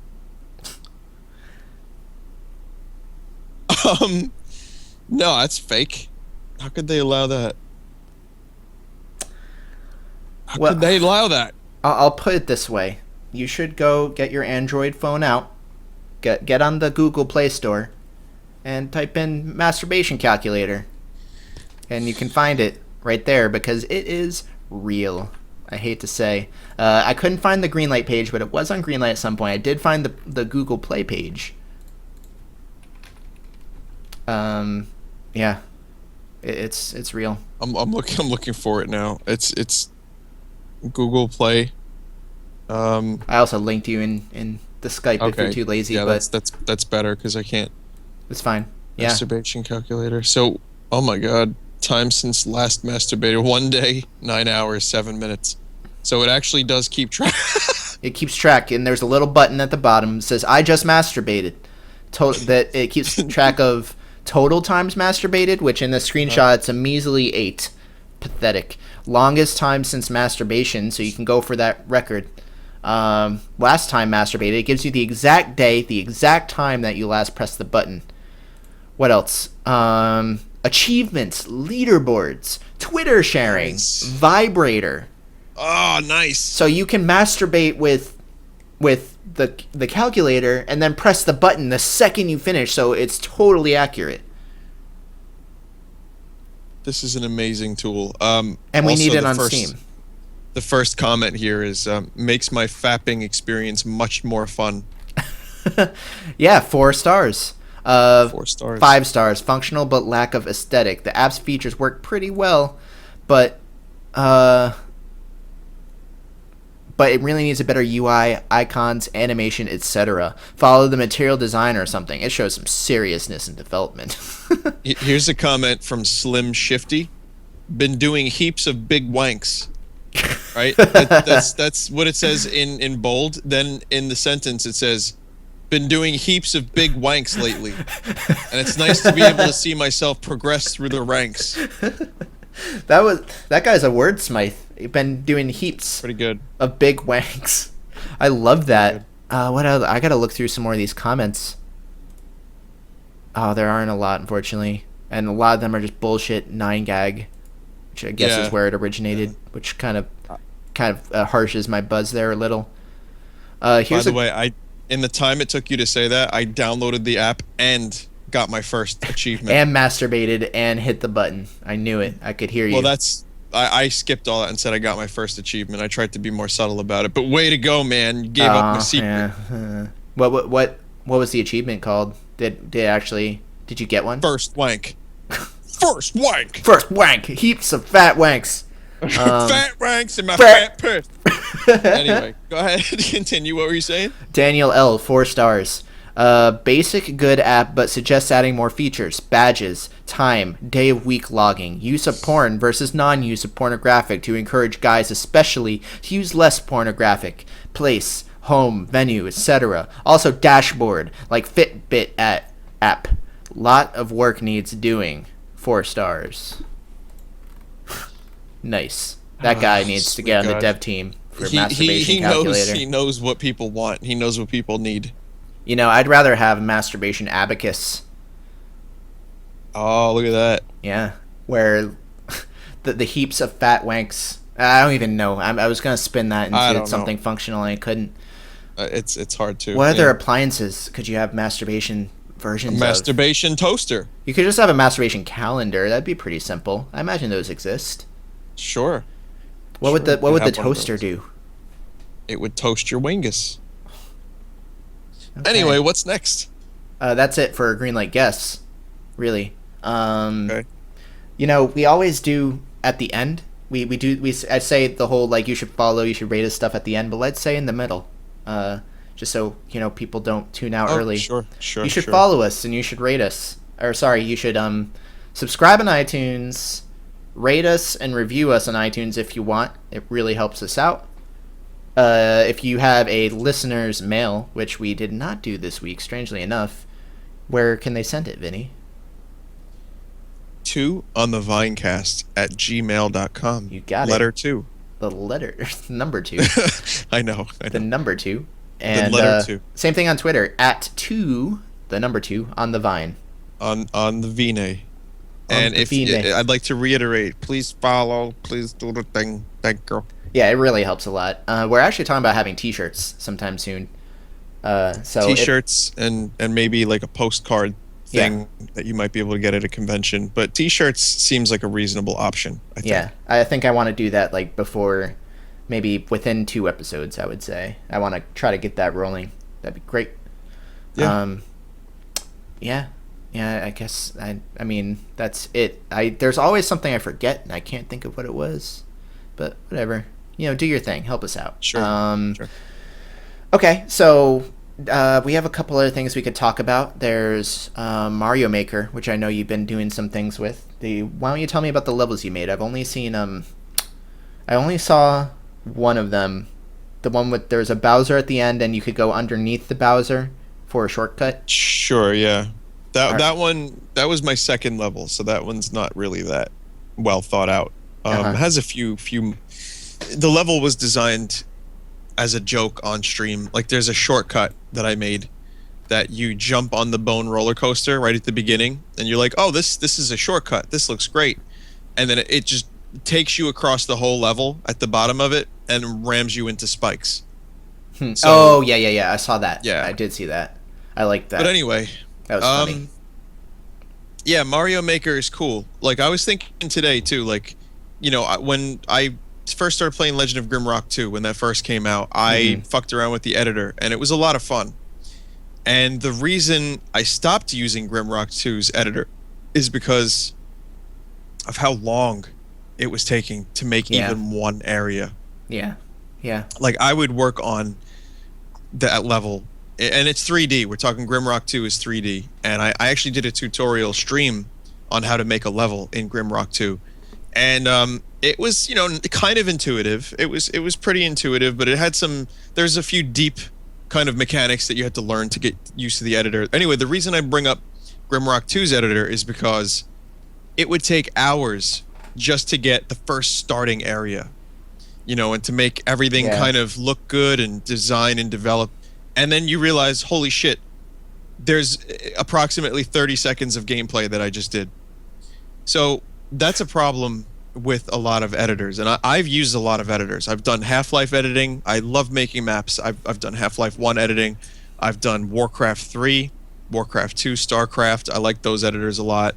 I've used Mario making maps. I tried to make some Zelda stuff in the past. Anyway, the thing is, the editors themselves were never fun. They were always good, some of them better than others. Some of them, they allowed you to be creative. Some of the editors were very powerful. But Mario Maker is a fun editor. That's the weird thing about it. It's like, when people are worried, like, oh, I'm worried there's not a lot of gameplay in Mario Maker. The editor itself is so fun, you'll just get lost in it. You'll just go nuts. And it really, you can. It seems to be very intuitive and fun to do. Like, intuitive, I guess, is the key word there. Like, if you want a big Goomba, you just drag a goddamn mushroom to the Goomba, and he's big. It just, it's so smart. It makes so much sense. Or you shake the Goomba, and then the mushroom gets out of the Goomba. Oh, is that how that works? Yeah, you can grab say you want a boo to turn into a chain of boos, like in Mario World. You just shake the boo, and then it turns into that. It's so good. So there's a lot of cool things that work really well in Mario Maker. Compared to other editors, it's not as powerful. It's limited. I would say the limitations breed creativity in some ways. I would like to see a few expanded features. I've been talking about it on my stream. Maybe increased height of levels. I would like to see the block limit increased. I would like to see slopes. I'd like to see specific water segments, more power-ups, and maybe some basic just slight like scripting to the extent where you can like walk in an area and then activate a switch Right. that does something. Yeah, You know, yeah. if you just gave me a few of those things, I'd be happy. However, in its current form, Mario Maker is a lot of fun, and I really enjoy making levels. One thing I don't enjoy as much is playing a lot of people's levels. Yeah, I was going to talk about this because I haven't played Mario Maker yet. And I was going to say that I almost want to. I imagine the levels about 1 year from now will be so much more fun to play than all the levels right now at launch. Sure. Because I every time I ever boot up a Mario Maker stream or see what's going on, the levels are such clusterfucks all the time. Like, all the time. Like, I really thought I'd see at least a few more clever levels, and there might be, because I haven't watched a ton of streams. I haven't gotten to dive into the collection myself, so maybe I'm not giving enough credit, but whenever I tune into a stream or see what's going on, clusterfucks all across the board. I'm just like, Sure. where is a normal fucking Mario level? The thing is, they exist, but they're Yeah. just scattered. And Yeah. some people have made some very clever, fun levels. But when you do the 100 life challenge, basically you're thrown. If you choose easy, you get a bunch of levels that are random, that are made by random people, and they're basically levels with high clear rates. Okay. So it's the game lumps them into an easy category. Now, those levels can range from start Mario next to goal and have a bunch of, and this is a real level, music bouncy blocks all the way to the goal, and you just run right, jump on the blocks, and then go to the goal. Right. Or they'll range from just a fuckload of Goombas on a platform above you, you know, or you get like a star, and here is the enemy limit maxed out. Like, here's 10 Bowsers with 10 fucking Magic Koopas riding the Bowsers and 1,000 turtles all over the place. So people's creativity is, I think a lot of like the kids that play the game, they don't give a shit. They just make a fucking thing and then just upload it. And that's fine. I understand that. But then there's people that actually spend a lot of time working on these levels. And I will say it's not easy to find the really, really quality levels. Yeah. Because it just goes on stars and you only get to see the top 50. I was gonna say that I do understand how fun it is to open a level and to just put like a new level and to just fill it with a bunch of bullshit just to test the limits of the editor, just to see what you can do and to have fun. I totally get that. It's just I want less clusterfuck. I want more well thought out levels, and I know it's harder to make a good, well designed level than it is to make a clusterfucky, unfairly difficult level. But Sure. But Nintendo does give you the tools to make a really well thought out level. The way they show you exactly where you died and the path you took until you got there, so that you can move the blocks to smart places. They give you those tools. So I don't know. Like I said, I feel like in about a year or two, whatever community is left is going to be the community that really puts a lot of effort into their levels. But the thing is, the levels are limited in the number of blocks you can put. And I was going to ask, can you string together either areas to extend that? Just two areas. Just two areas. Okay. You can get two areas, link them by pipes, and that's how you make a long level. And that's just the two areas. That's a little bit of a bummer. It's limited. I wish it was more. Can you string together multiple levels into a campaign? No, you can't. What you can do is you can get someone's levels, download them, say 4 levels, put them into your folder. Them. Yeah. You put them into the specific order, and then you'll play through them as a world. So you could name them like Vinny's campaign 1-1, Vinny's campaign 1-2, and then people could probably get it from there. But I'm surprised there's no bigger support for making a level pack.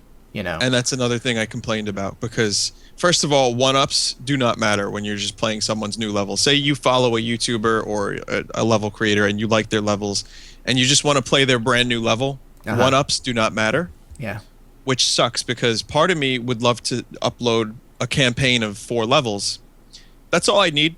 Give me 4 levels. I'm happy. I would ask for more, but fine. we'll stick with 4 because 4 is what you get already. You know, you get 4, but you have to have them all downloaded in the right order. You know, in the right like folder. Like the folders, I guess you can call them folders, but they're divided into like, you know, like sections of 4.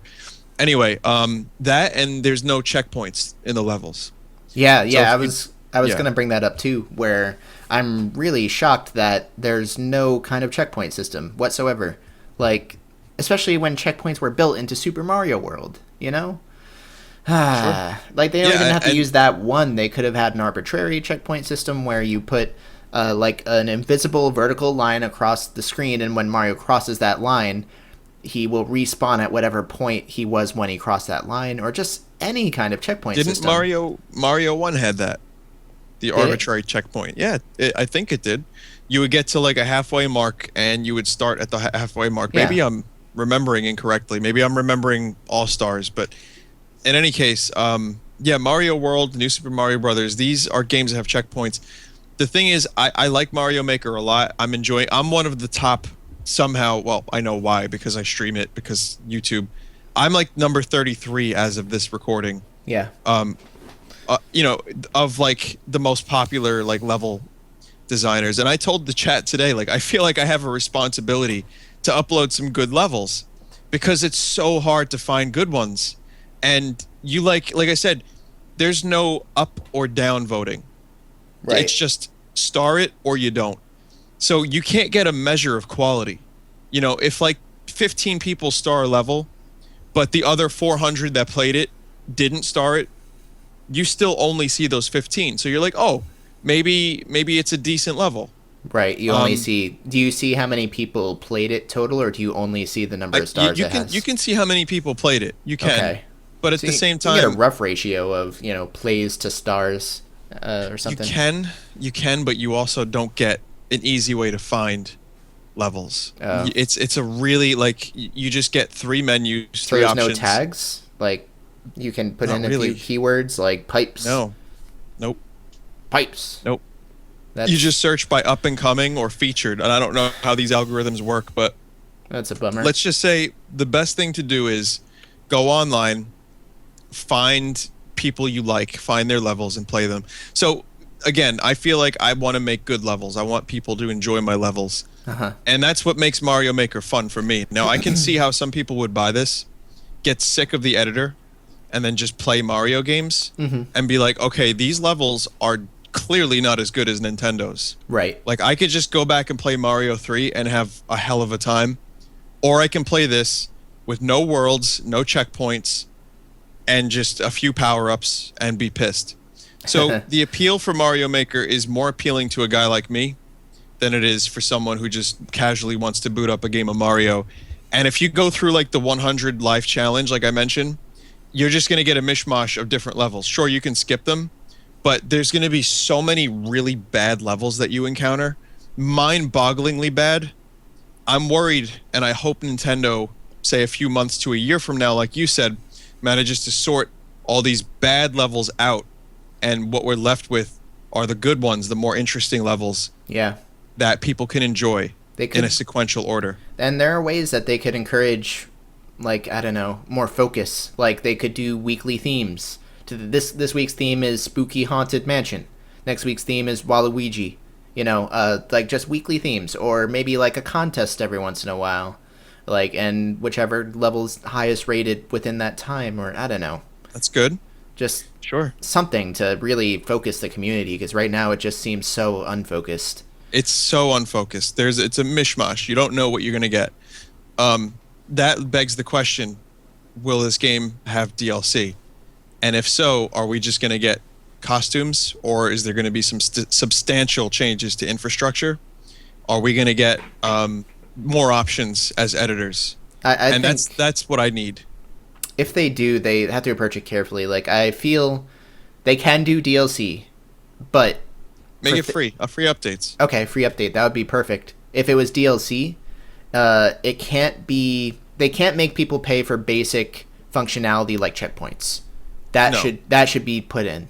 For more sprites, maybe a few more unique blocks, they could charge for that. I could see that. But the levels that are made using the DLC have to be available to everyone. Sure. Like That- Project Spark, I played that. Yeah. Project Spark has this system where creators can spend a few bucks, which I may not approve of, but it works. It's like if you are a level designer and you want to create a level with this particular character, you can buy that character with in-game money, or if you want to buy the character with real money so you don't have to earn it, you can. So anyone can play that level and use that particular character. However, if you want to make a level with that character, you have to buy it. Does that make sense? Yeah. No, yeah, totally. So if Mario Maker were to do that with, say, like, you could download a sprite change. You could download a sprite change from Mario to turn into, say, Shovel Knight or something, right? Yeah. Charge 50 cents for that, and I'm sure people would buy it. But, yeah, I mean, I'm not even talking about DLC in that sense. I'm talking like, okay, we need some updates. If this game's longevity, there's potential. Currently, it's just not there. I think it'll last a while, but if they want it to last a really long time, like you said, weekly contests or monthly contests, they need a better way to sort. They need worlds, and they need some form of community featured content voted. Like, not because it has 1,000 stars, because it's a good auto scrolling level. We need a thumb down system would work really nicely. Yeah. But we don't have that. So we just got star or no star, and that's it. Here's the thing. So I need to ask you if this bothers you, because I seem to be one of the few people that this bugs me. Mm-hmm. So in the retro levels, like the styles that are 1, 2, 3 in world, there's a little drop shadow behind everything. I don't mind it. But it drives me crazy. It drives me crazy. Like, I don't know why. Well, I do know why, but I don't know why I'm so irrational about it. I think the reason it bugs me is because I saw Mario Maker as a thing that would pride itself on its fidelity to an art style from a different era. It took the art style from Super Mario World or 3 or 2 or 1. It would take concepts from the newer games and retrofit those concepts into the old ones. They would put in brand new sprites in that style. There is that, I guess, attention to detail in high fidelity recreation of a style, but with a drop shadow that was never there in the first place and that you can't turn off. Yeah. I get what you're saying. That it bugs me because, like, if I want to play an NES style campaign, which I guess there are no campaigns, I want to feel like I'm actually playing an NES one, and that shadow there, this super crisp shadow, is just a reminder that I'm not actually doing that. It'd be cool to play custom levels with that retro appeal, and that kind of, it just brings me out of it a little bit. I don't know. Sure, I get it totally. I don't mind it at all. It doesn't bother me because it's a little shadow, but I get what you're saying. Here's the thing. I actually looked at I looked at the trailer, the first Mario Maker trailer ever, and I noticed that there is some weird, like, bloom effect on Mario 1. Yeah. Like, I don't know how to explain it. Like, okay, there were gradients on the bricks, there were gradients on the blocks, like very slight, but basically the graphics were brighter, they were a little bit different. They were handled not exactly like they were. Yeah. So I think they removed that, but the shadow, they were like, you know what? Let's keep the shadow. Yeah, like, and that's fine. Yeah. I don't know. I feel if they wanted to give it a little flair to kind of just make it look a little different while still being in the retro style, they could do that. They had that bloom thing, so clearly they made a choice to remove that to make it look more like the original. Why not give us the choice to turn off the shadow and make it look completely like the original? And that's the kind of thing I love in games, when you get a choice. Yeah. Like, to just, give me a choice. Like Reflex mode in MGS5. If I want, I could turn that off. Yeah. You know what's a good game for that? Invisible Ink has a really good campaign customization screen where you choose, you can really tweak every aspect. Like, you tweak how often alerts will happen, because basically the alarm system goes up the longer you're in a level, so you kind of need to rush a little bit. You can turn that off. You can make it so it only goes up when enemies see you. You can control the number of enemies. You control how much their patrols change. You can control how often they bring new guards in. You can control so many aspects of your campaign. and I love it. It works so well in Invisible Ink.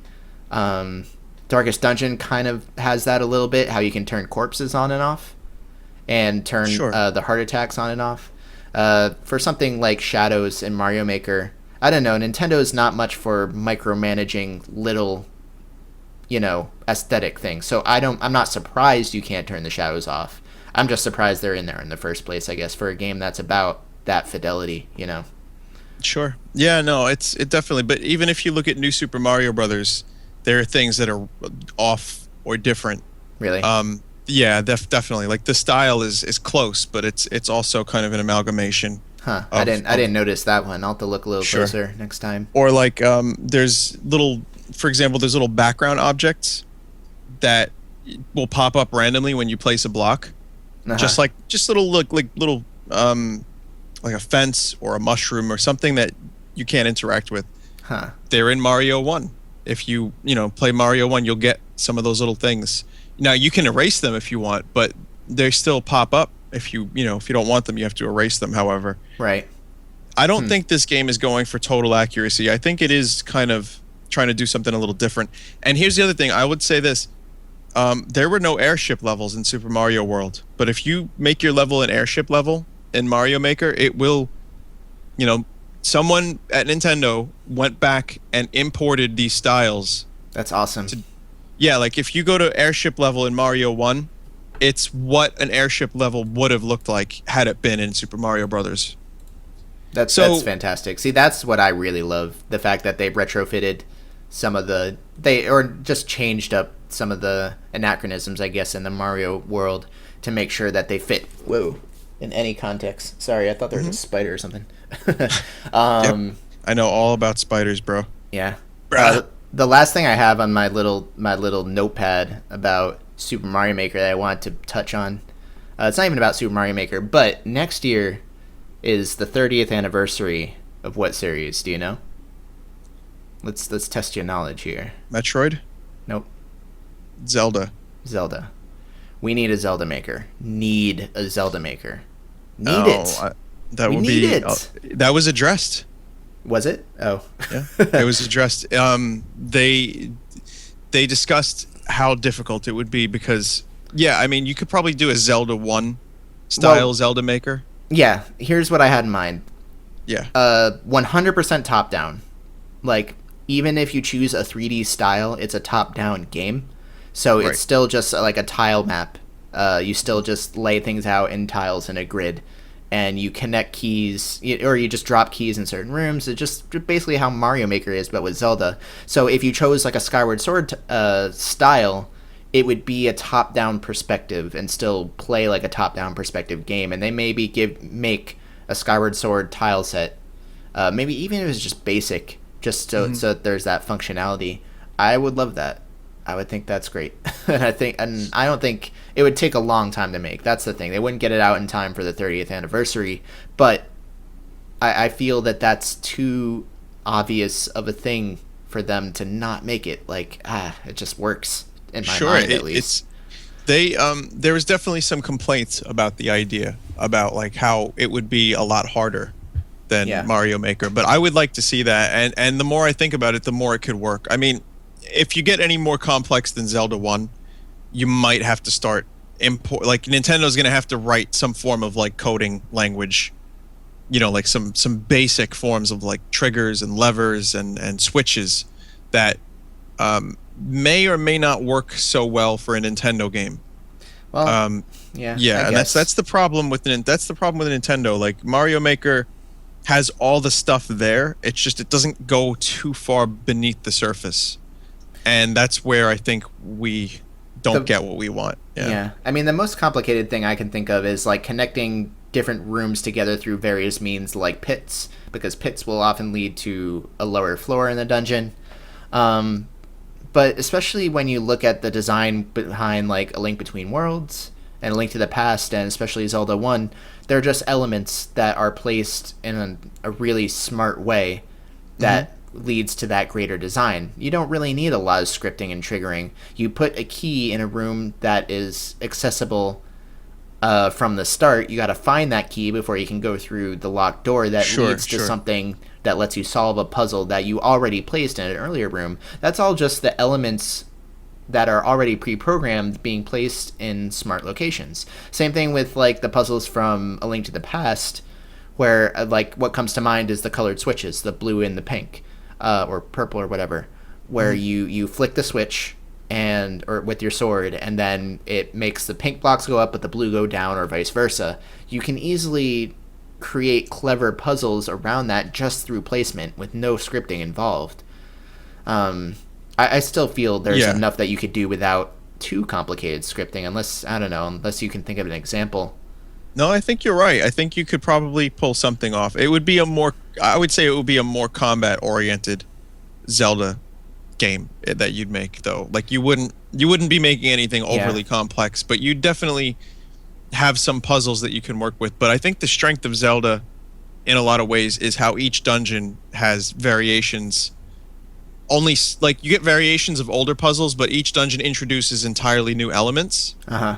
And I feel like a Zelda Maker would also end up turning a lot of items into keys. Yeah, like for example, here's a bush that can only be destroyed with fire, right? So go to dungeon 1, get the fire rod, and then use fire rod to defeat bush, and then you're done with that weapon. You don't need to or use like it bombs and cracks. Yeah, sure. I mean, there's still things but like that was a problem in Nintendo's games anyway. Yeah, I guess there wouldn't be a lot of unique items. Like there would be the hook shot, which will let you get to places. Sure.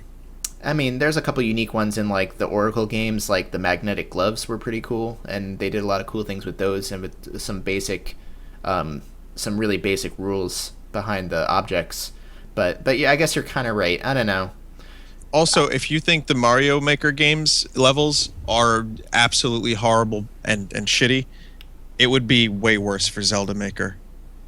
I really believe that a lot of people would just have no idea what they're doing. I mean, again, that's the type of content that you'd want to see for a game like Zelda Maker would come from like, really, really like huge fans that have a lot of time and patience that would spend maybe 2 weeks to a month on a little mini campaign, or maybe less. But regardless, I think the idea is great. I would love it. I'm only playing devil's advocate because I know that a lot of what we would see from Zelda Maker would end up being crap. Yeah. And I know it will be very difficult for Nintendo to try to parse that kind of thing. And also, they even went on record saying that they think it's a bad idea. So really? Oh. Yeah, well, sadly. Womp womp. Okay. I know, it's a shame. Yeah. Well, there are some other stuff that we could have talked about, but we're running a little late. I know I wanted to talk about Dropsy at some point. Did you watch any of the Dropsy stream, just out of curiosity? I've just seen the Dropsy trailer, and it looks really insanely good in a weird way. You should play it. I could actually get you a key if you want. I'm a little overloaded with games at the moment. Okay. Well, I mean, I've been streaming it. Shovel Knight just came out today, so yeah, that's true. But I do want to talk a bit more in depth about Dropsy next time, because Dropsy has had me floored in a lot of different ways. Like it's a very special game, and I mean that. It's weird because you see the trailer and you see how derpy it looks, and how twisted and demented in some ways, and when you really see how much of a heartfelt, like I guess uplifting game with such an uplifting message, which itself is a metaphor for Dropsy himself. It's something else. It's something really, really special. We'll go more in depth next episode, but take it from me, that game is, I think it's kind of ahead of the curve in a lot of ways. Okay. In some, at least in a narrative sense, it's very ahead of the curve. Gameplay wise, not as much, but still very enjoyable. We'll go more in depth next time, but I've got a lot of great things to say about Dropsy. Cool. Yeah, I mean that sounds great. I did not expect that kind of reaction from you about this game, so now I'm more excited to take a look at it. You can tell that it's really impacting me, and I think the people who actually experience it or watch a stream of it, they don't expect to feel that way, and they almost always end up leaving feeling that way. Like they've been like, I don't know, that they're grateful to have that kind of experience in their life, that they didn't expect it to uplift them in the way that it does. It's just so uplifting. I'll talk about it Wow. next time. Okay. All right. Yeah. Hope I next didn't time. blow my load too much there, but No. I'll give you the nice, warm, damp hugs with Dropsy next podcast. Wow. Okay. Sounds good. Yeah. And I don't know what I'll talk about next time, but it won't be anywhere near as impactful or meaningful as that, I would imagine. Yeah, where I also did the Steam VR, so I can talk a little bit about my experience with that. There's some NDA stuff that I can't talk about, but I can at least tell you my experience with that console if it's something you're interested in. Okay. Yeah, that's cool. That would be good. Yeah, we got stuff. And Greenlight Guess, this is what I forgot to say halfway through the episode. Hashtag Greenlight Guess if you want to submit a fake Greenlight subscription. I find all the real ones. You submit the fake ones on Twitter. Hashtag Greenlight Guess is all you need. You don't even have to direct the tweet at anyone. Hashtag Greenlight Guess, one word. Greenlight Guess. Greenlight Guess. Greenlight Guess. Greenlight Guess. Greenlight Guess. Greenlight Guess. Greenlight Guess. Be All my right. guest. Okay, I'll catch you guys next time. This has been KY. And I'm Vinny. And we'll Thank you for see listening. you next time on Two Bye. on the Vine. Later.